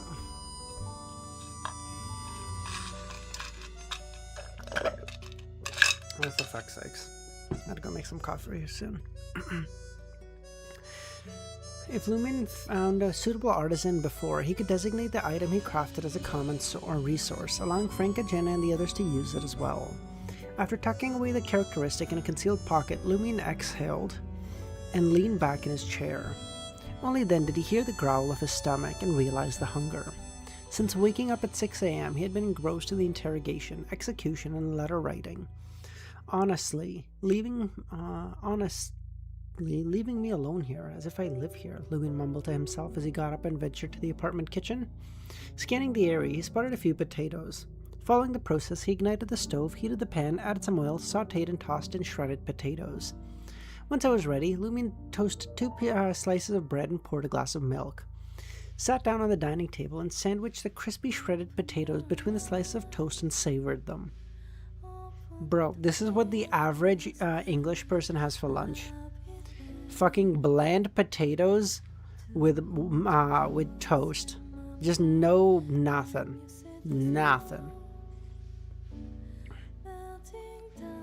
During the following week, Lumion made most of his time, patiently waiting for the recovery of his mental damage, taking the opportunity to digest his potion a little more.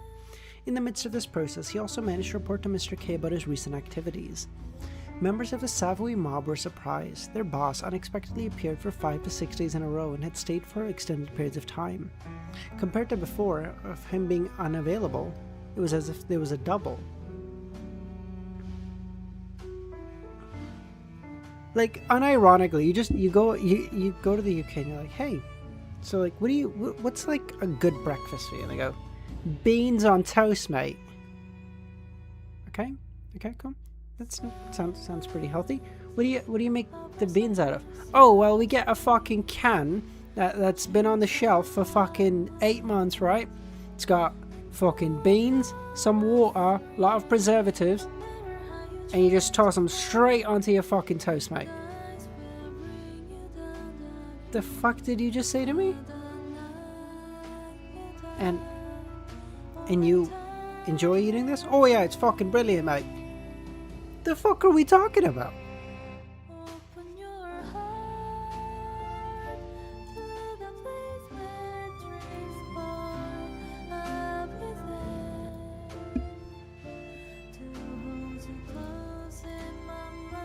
Just as Franco was about to revisit Ricardo's Red House Cafe and remind Brown Sorons not to forget auditioning her, Hella's Pure Silver Skull sent out a notice of a special gathering to apartment 601 and Lumien's abandoned safe house on Rue de Blue Blanche.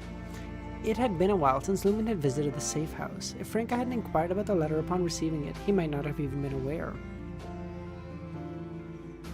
Many members of the Research Society operated in a similar fashion. They designated locations for receiving and sending letters, but didn't reside there, only visiting periodically to avoid detection. Lumien arrived at the abandoned safe house on Rue de Blue Blanche and unfolded the letter. Muggle, there's a special gathering scheduled for 10 tonight. We need to discuss something of utmost importance. At night, just 3 minutes shy of 10, Lumien recited the incantation. Gradually, he felt himself sinking into a profound slumber. After an undetermined period, he woke and found himself standing amidst an ancient palace. Over 100 members of the Research Society had already assembled. Chris, it's like 3 p.m. What are you talking about? Lunchtime? Navigating through what resembled a grand masquerade ball, Lumien now transformed into Aurora using Lie. He scanned the area but didn't spot the member named Pettigrew. Standing beside a slender man with a brownish-yellow manila document, it was her husband, Associate Professor. Professor regarded Lumien with curiosity and said, "Do you know what's happening? Why did they convene?" "Because we have traitors amongst us," he sighed. "Traitors?" At that moment, the half-giant president, Gandalf, and Vice President Hella, who stood beside her, made their way to the massive stone throne. Review Committee 1203. Oh, you're in West Coast, eh? Jeez.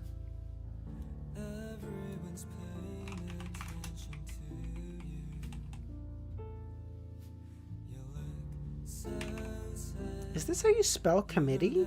There's just double letters up the ass? Really? Double M, double T, double E? Seriously? 4:04 for me? So you're about, okay, so you're 1 hour ahead of me, Alma. What are you going to? 4:15, Harsh. 4 more. Oh, God. The notice had already made it clear that this was no ordinary gathering. The people didn't split into groups to chat. Instead, they took their customary positions and looked at the stone chair. "We've got a bunch of traitors amongst us." There wasn't just one traitor, there was a whole bunch. Professor and Associate Professor looked at each other.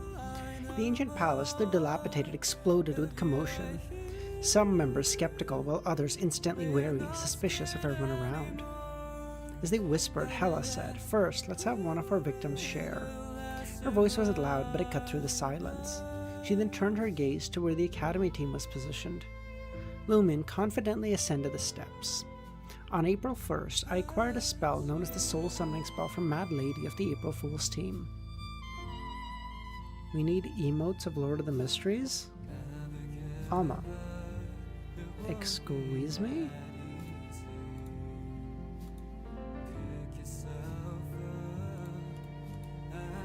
We have tons. What are you talking about?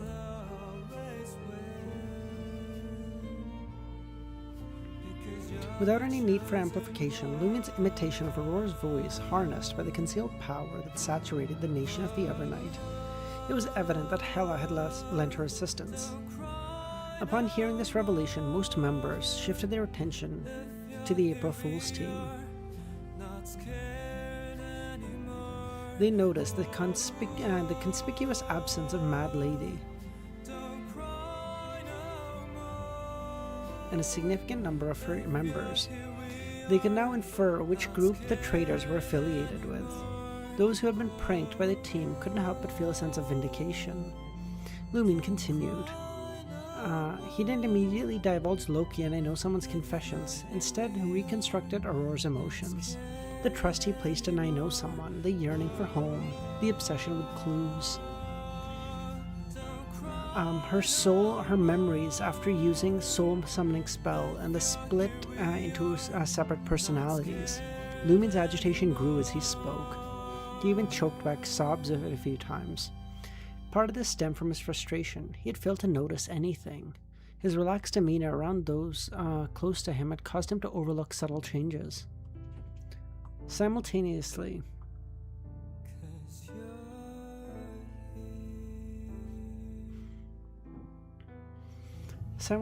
he recounted and simulated a roar. Her fragmented soul seemed to stir and hover near the edge of the seal. As he neared the end of his narrative, Lumin took a deep breath. I came perilously close to death because of it. Fortunately, I received assistance at the 11th hour and managed to seal my split personality. That is why I was absent for almost half a year. This revelation stoked the flames of fury within most of the research society as they began to understand. Hela surveyed the area and said Muggle wasn't the sole victim. Many members who had previously met their untimely end were also targeted. Now let's invite a few witnesses.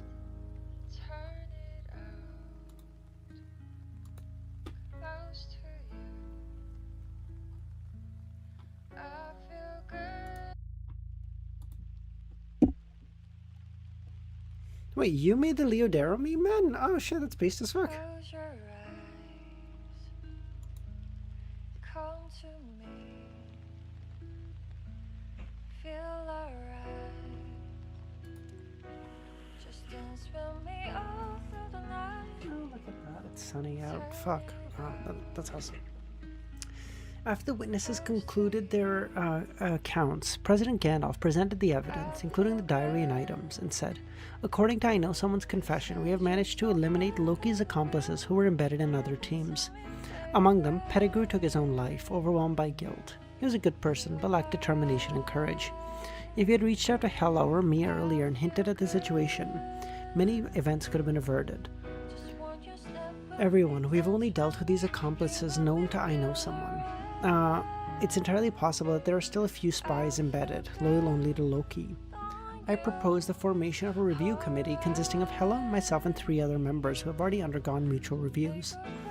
Our mission will be to assess the remaining members and root out threats. Everyone hesitated, concerned that this may expose their secrets. If any ambitious individuals were to be part of this committee, they could exploit the information to manipulate members and pose a significant threat. Do not be concerned, our process won't delve into your personal secrets. Our goal is to draft a stringent contract that ensures research members won't harm each other. Everyone will sign it, and the contract will be notarized by Apollo. We don't care who you believe in, your professions or your secrets. As long as you pose no threat and don't become a hidden time bomb, we'll be fine. Apollo, one of the 5 vice presidents, was known by a different moniker before, but one day had approached the massive stone chair and changed his moniker. He had already passed Gandalf and Hela's scrutiny. In comparison to the body to soul review, signing a binding contract to ensure each other's safety seemed much more acceptable.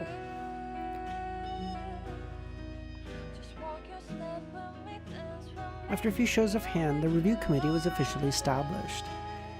The committee comprised of 5 members: Gandalf, Hela, Apollo, Hidden Blade, and the headmaster from the academy team. Hela had initially suggested that Muggle join, but Lumin felt that given that he wasn't truly Muggle, it wouldn't be appropriate for him to hold this position, so he rejected it. Humans are still the same, Franka muttered. If you wish to open a window, there will always be plenty of objections. If you wish to tear down a roof, they'll happily let you. Oh, for fuck's sake. Okay, this is good. I was thinking about ending stream a little early because the weather was nice and I wanted to go for a ride, but I can hear my brother taking the bike out now, so this is good. I'll keep going for a bit more. He'll hopefully be back by the time I'm done, then I can go out. Fuck you. Upon hearing Muggle's gaze, Hidden Blade added, I didn't say that. Subsequently, the members split into groups to discuss the terms of the contract. Their aim to ensure that it contained no extraneous content that could expose traitors, and that it could effectively expose traitors. As Lumion descended the steps, he heard Franca engaged in a conversation with a tall individual. Muggle, are you in the Market District? Why do you say that? 007? Just because you're active in the Market District doesn't mean you live there. That's true. You've already told me about the terrifying aura that night, and told me you mentioned Loki and the others' betrayal. It would have been strange if I couldn't connect the dots and figure out that it was Madame Hella, you and Muggle in dealing with Loki. Besides, I heard about a marionettist going missing from Bureau 8 in that time. Matches Loki's abilities. But none of you are of the Hunter pathway. Can we create that terrifying aura ourselves? It must be exogenous, Franca said. What's the official status of Bureau 8 regarding the missing marionettist? Lumion asked. Why do they believe he disappeared? Okay, I'll be back in literally 2 minutes, okay? I just need to go make some more coffee or something. I'm just out. Let me just change the chapter and then I'll be back in 2 minutes, okay? And then we'll do the last 2 or 3 chapters and call it a night.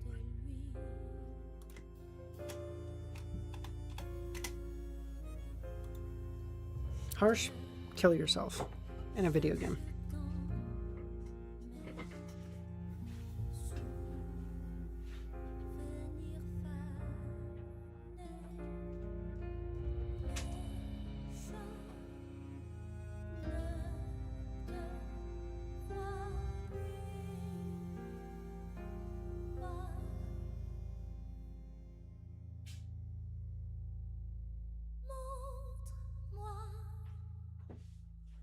La lumière.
If I would shed my tears in this downtown fantasy, many of them call reality.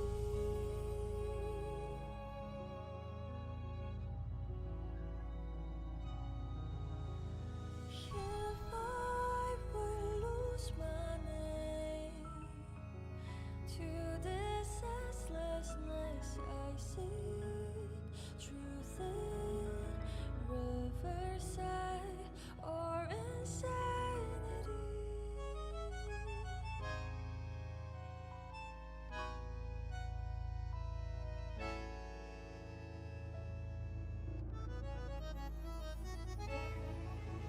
Unleash the giants, losing the horse, build up the seas, set the serpents alight. Define the heights, behold your sight for those windmills, let them run again. 'Cause I will fight, let it be the cold rain, be it battle I cannot survive, or another cursed spirit come from the tide. Every morning, every night, my fate confide. Beyond dials upon the bridge across the stranger light. Those devils never break out of their great disguise. So I will fight. Another soul, another falsely refined. Those rambling words they pressed upon my soul. Every inch I march towards the fatal side. Against the winds, against the lines I shall conquer a line. 'Cause when you stop to dream, your whole heart gives into life.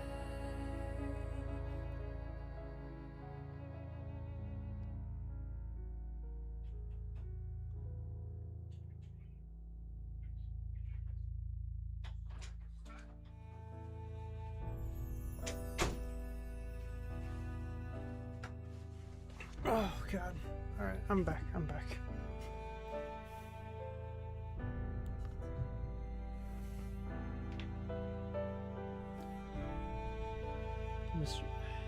Okay.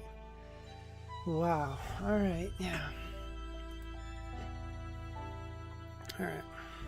We're 12. How many chapters are we reading this for now? 3 more chapters, Alma. 3 more chapters. All right, guys. Wow. That's... Yeah. All right.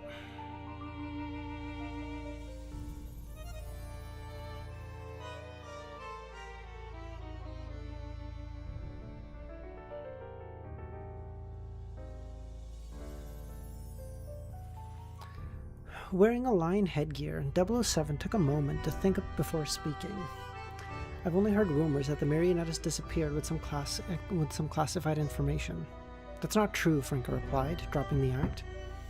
Loki didn't possess any such information, and the classified information seems to be tied to a treasure left behind by a secret organization. Treasure? Lumion and Franca both remembered Castle Dillon. The location of this castle remained unknown.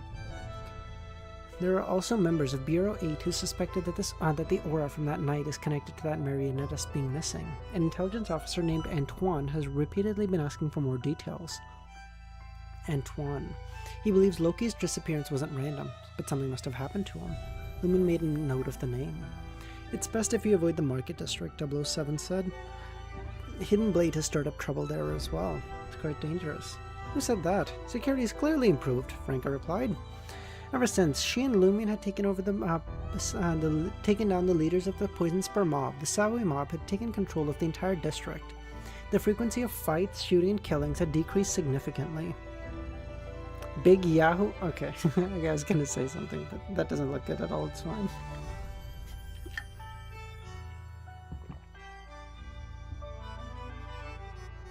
That's only on the surface.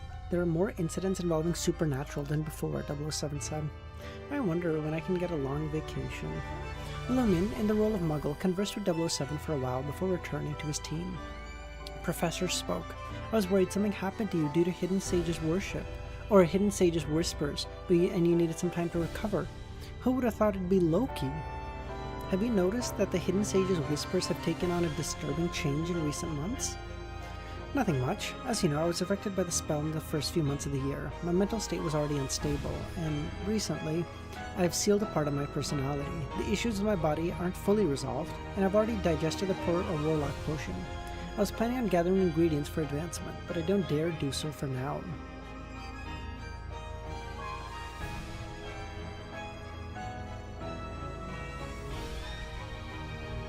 The professor understood and cautioned you should be careful. Until your mental problems are resolved and you return to your normal state, don't consider consuming the potion. I've noticed that Hidden Sage's whispers have been revealing more living information lately. It's the kind of knowledge that actively seeks out individuals and insists on entering their mind, even more dangerous for beyonders of the mystery prior pathway like us. Mad. Do you wanna... Okay, I'll show you something I sent to Romero. Okay, I don't know how many of you have seen JJK, but all the same, this is just fucking hilarious, okay?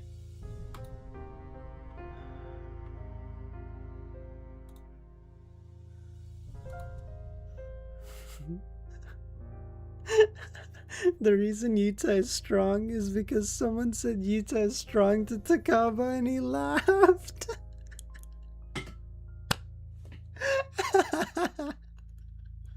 It's so peak. Oh, it's so peak.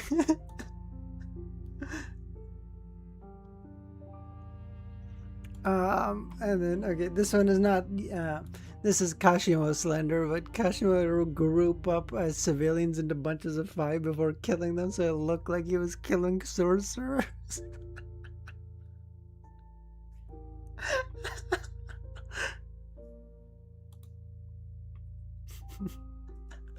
It's so peak. The Sendai colony.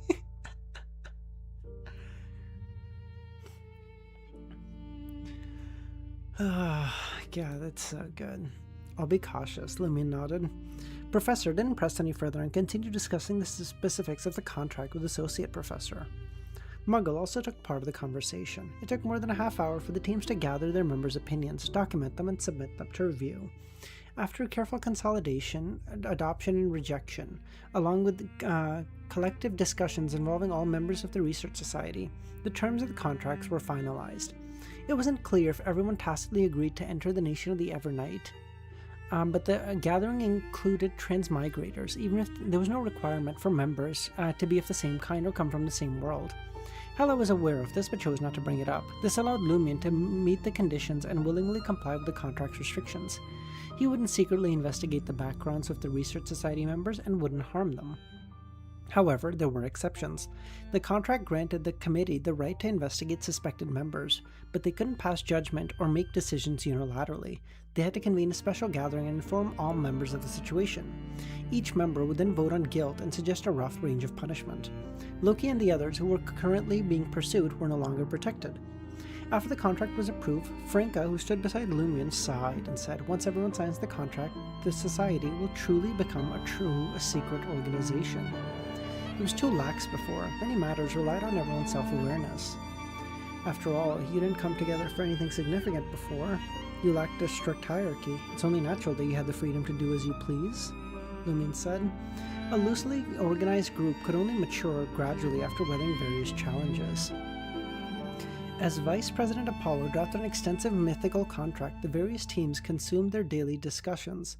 This time, the primary focus of each team was Loki and his companions. Gandalf, Hela, and the others moved from team to team, observing each member's reaction.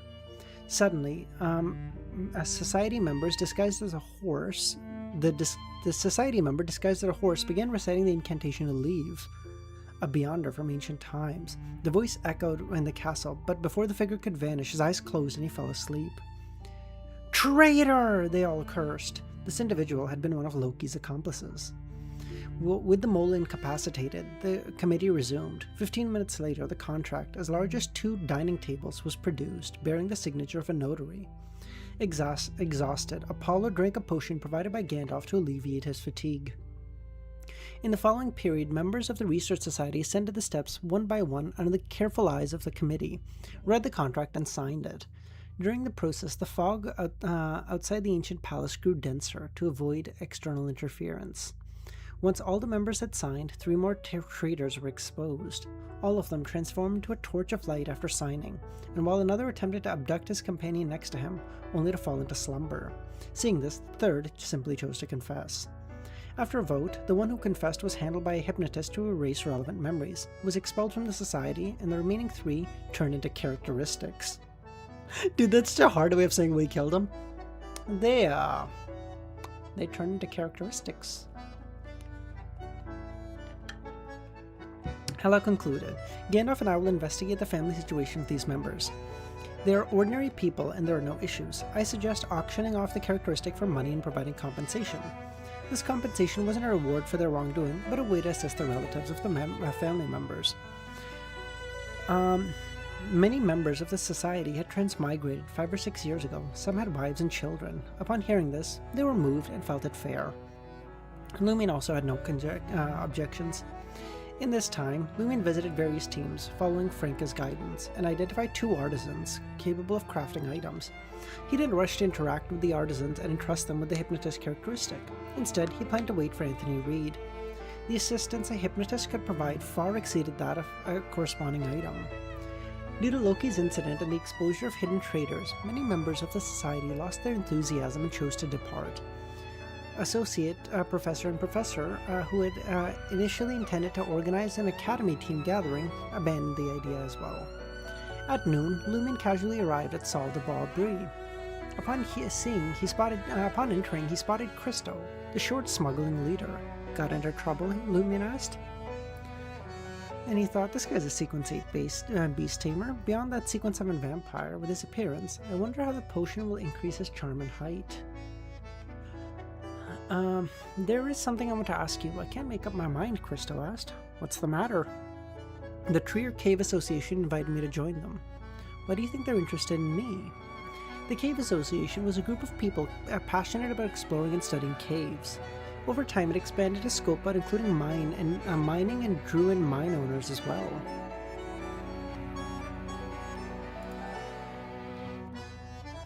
Well deserved? Yeah. Again, I kill him. I got no qualms with that. Okay. Lobotomizing? I have some moral issues with that. Okay. Lobotomy, I have to take a step and go, hey, maybe we don't lobotomize people.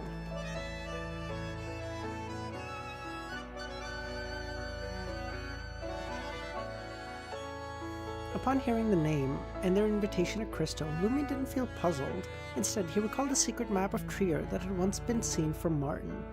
Lumion suspected that it may have been leaked from the Trier Cave Association. They used to do that to you for... Okay, yes, but... they didn't know, right, Matt? They just thought, like, hey, this guy's, like, kind of losing his shit, and once we just kind of, like, do that, he's kind of pretty chill. Like, he's just a kind of a chill, like, yeah, he's not doing much, but he's really chill.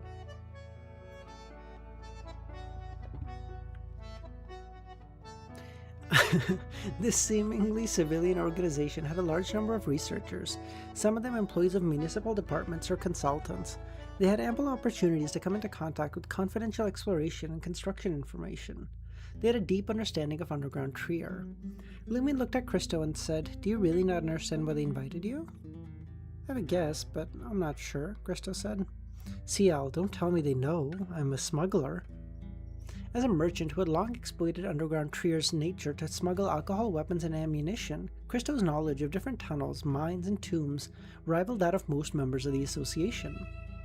Moreover, his nickname was Rat, and he was a true beast tamer. With the help of his animals friends, his tentacles could extend to many areas humans couldn't reach. Christo suspected that the association had taken a liking to him because of this. That's why he felt uneasy. Whether it was his status as a beast tamer in the Beyonder domain or his nature as a smuggler, they were enough to send him to trial. I don't believe that the adventurers who joined the association haven't been involved in smuggling and don't have Beyonders among them. "Oh, that's probably right," Christo exhaled. "The association wants some business from me? That's why you should consult the boss, not me. I'm just worried the boss will take the opportunity to assign me to a dangerous mission." He felt that if he joined the association, Martin might arrange for him to contact some members of the association and steal some confidential information or participate in research and risky expeditions. He had consulted Lumion not only because he felt that his colleague was powerful, knowledgeable, and quick-witted, but also he wanted to find someone to shirk his responsibilities in advance. He had already made up his mind to join the association and keep it a secret from Martin. Previously, he had fawned over Lumion, who had displayed a degree of submission. His words were filled with praise, and Lumion, because he valued his colleague's rapid advancement, if he befriended him, he might be able to save his life from a dangerous mission. Martin definitely didn't know about this, but if he accidentally discovered it, Christo could blame it on CL. "I'm boorish and uncultured. I spend my days dealing with animals, laborers, and in the dark. I don't know much, and I'm not very bright. I sought CL's help when I encountered it, and he told me I could join." Lumion looked at Christo with a smile. "You've been a beast tamer for a while. Do you know what the next sequence is?" Judging by Rat's care and concern for his animals, even if he didn't know the acting method, his potions should be mostly digested. "I don't know. The boss didn't tell me," Christo said. "As far as I know, and the next sequence is a qualitative change. It will bring an all-around improvement, including a longer lifespan and a better body. Therefore, work hard to complete the missions given to you by the boss, and strive to obtain the corresponding rewards." Yes, Christo agreed. Yeah, the 50 now have a chill kid. What the fuck?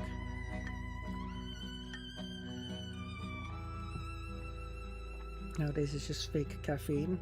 True, mad. Well, they still have cocoa leaves, they just don't do what it, needs to activate them. Only then did Lumion steer the conversation back on track. "Do you wish to join the association?" I'm curious.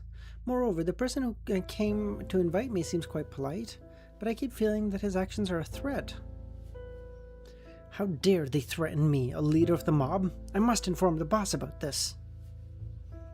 No need," Christo panicked. "The association's a semi-official organization. We're just mobsters. There's no need to clash with them. This won't do any of us any good." At that moment, Sarkoda, who had been guarding the staircase, walked up and said to Lumion, "Boss, 2 individuals calling themselves the Cave Association liaisons came to pay you a visit." "Invite them up," he said. The liaisons were young. They wore formal attire with blue bow ties. One had brown hair, brown eyes, and the other had black hair and brown eyes. "Good afternoon. Are you Monsieur C.L. Dubois?" "Yes." What do I have that caught the Cave Association's eye? Lumion asked. That's my cue to go? Alright. No worries, Mad. Appreciate you popping by, buddy. You have a good night? Night, right? I think it's nighttime where you are? Bye. Could it be that you know that I entered the 4th level of the catacombs? Could it be that you still know that I'm a member of the Iron Blood Cross Order? We have our reasons. If you're willing to join, we'll definitely know the specific reason. Ryan, who was much taller than Joseph, added, "That's a good thing for you. I'm not interested." Ryan narrowed his eyes. "I hope you won't regret it. You may not know the significance of our association. Unfortunately, you missed this opportunity." With that, the two of them turned around and left. As Lumion watched them leave, he raised his head. What is the association up to?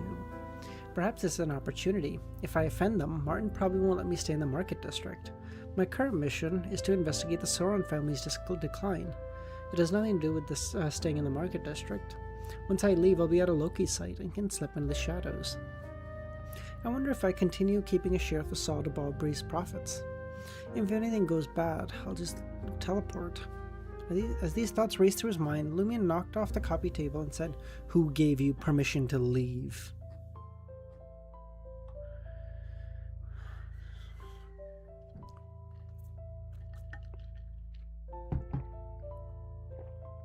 Mad, no. Devil, we're trying to get him away from those inclinations, okay? No, Devil, you deleted. No, Devil, just tell him you deleted Grindr altogether. What do we do? Don't apologize for it. God, you're making your mom so sad, Devil.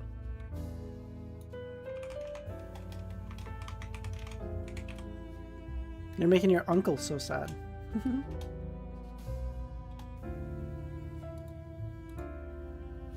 Exactly. Just tell him that. I reinstalled the app yesterday. Oh, for Mikola left you? What? I'm sorry. Were you the Mikolested?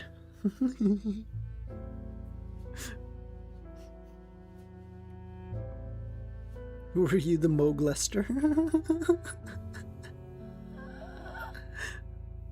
I wish I was Mikolested. Joseph and Ryan came to a sudden halt, turning to face Lumion. Muswasiel, I don't understand what you mean. Mikola south of the US? Oh, I see. I granted you permission to visit me, not the freedom to depart. This is my dance hall, not your home. You do not come and go as you please. Though Lumion didn't intend to use provocation, his demeanor, tone, and message radiated unmistaken disdain.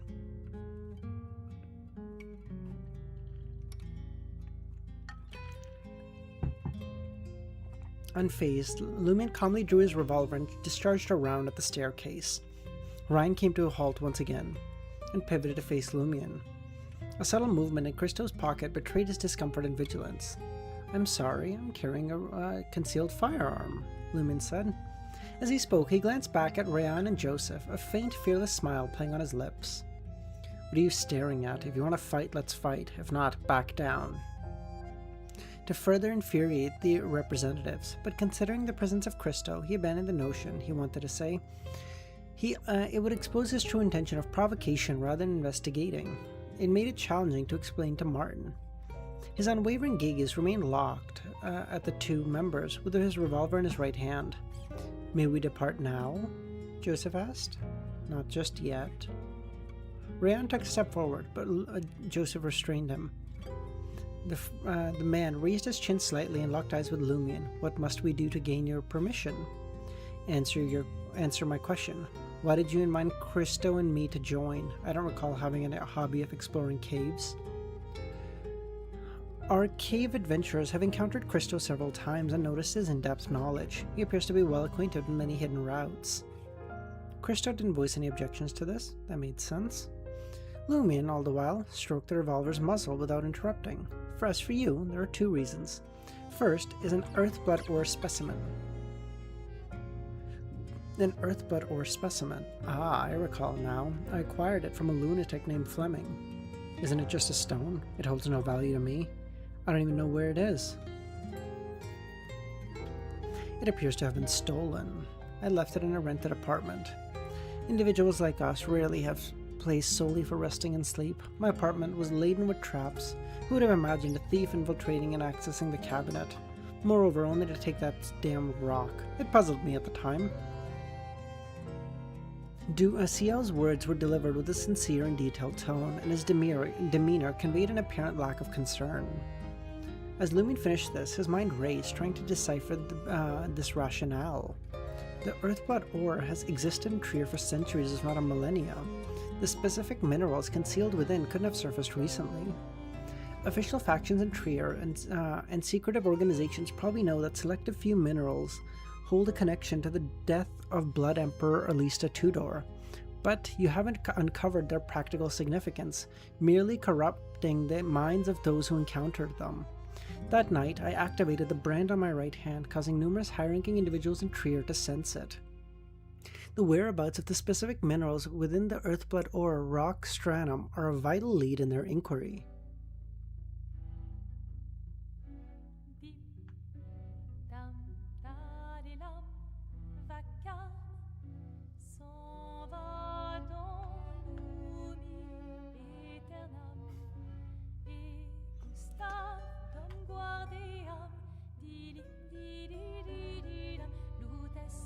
Given the Cave Association's connection to the authorities, they likely accepted the mission and sought me out, the one who acquired Fleming's belongings.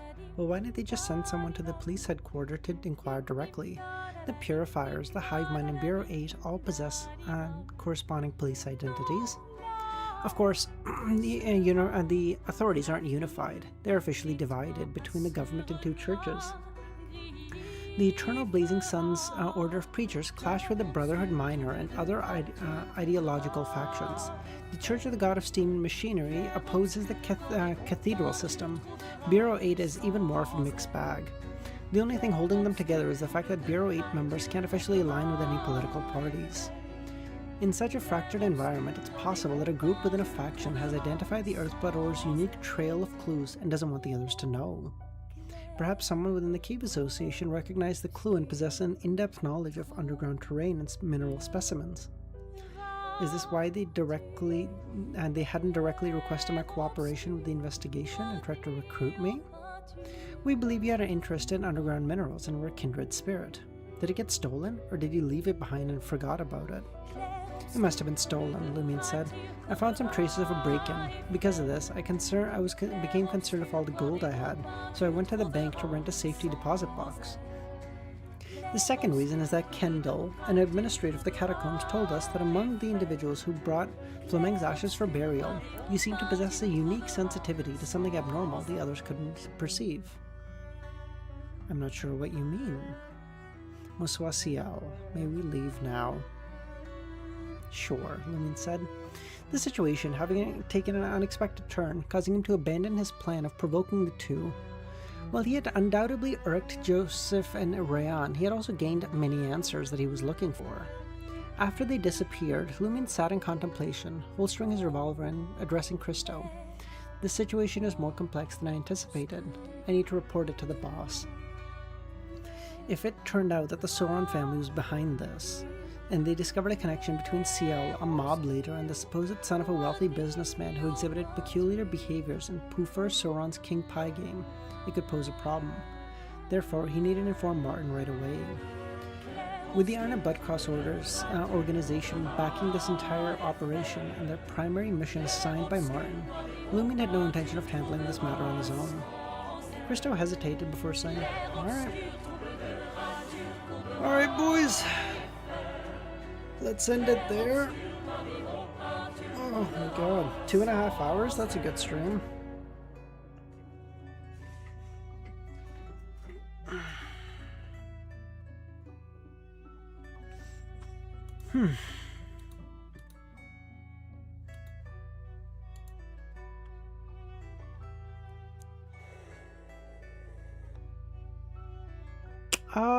Do we want to do a night stream today? I don't know if we want to do it today, but we'll figure it out. If I feel good, we can do it today. It just depends. Yeah, we'll see.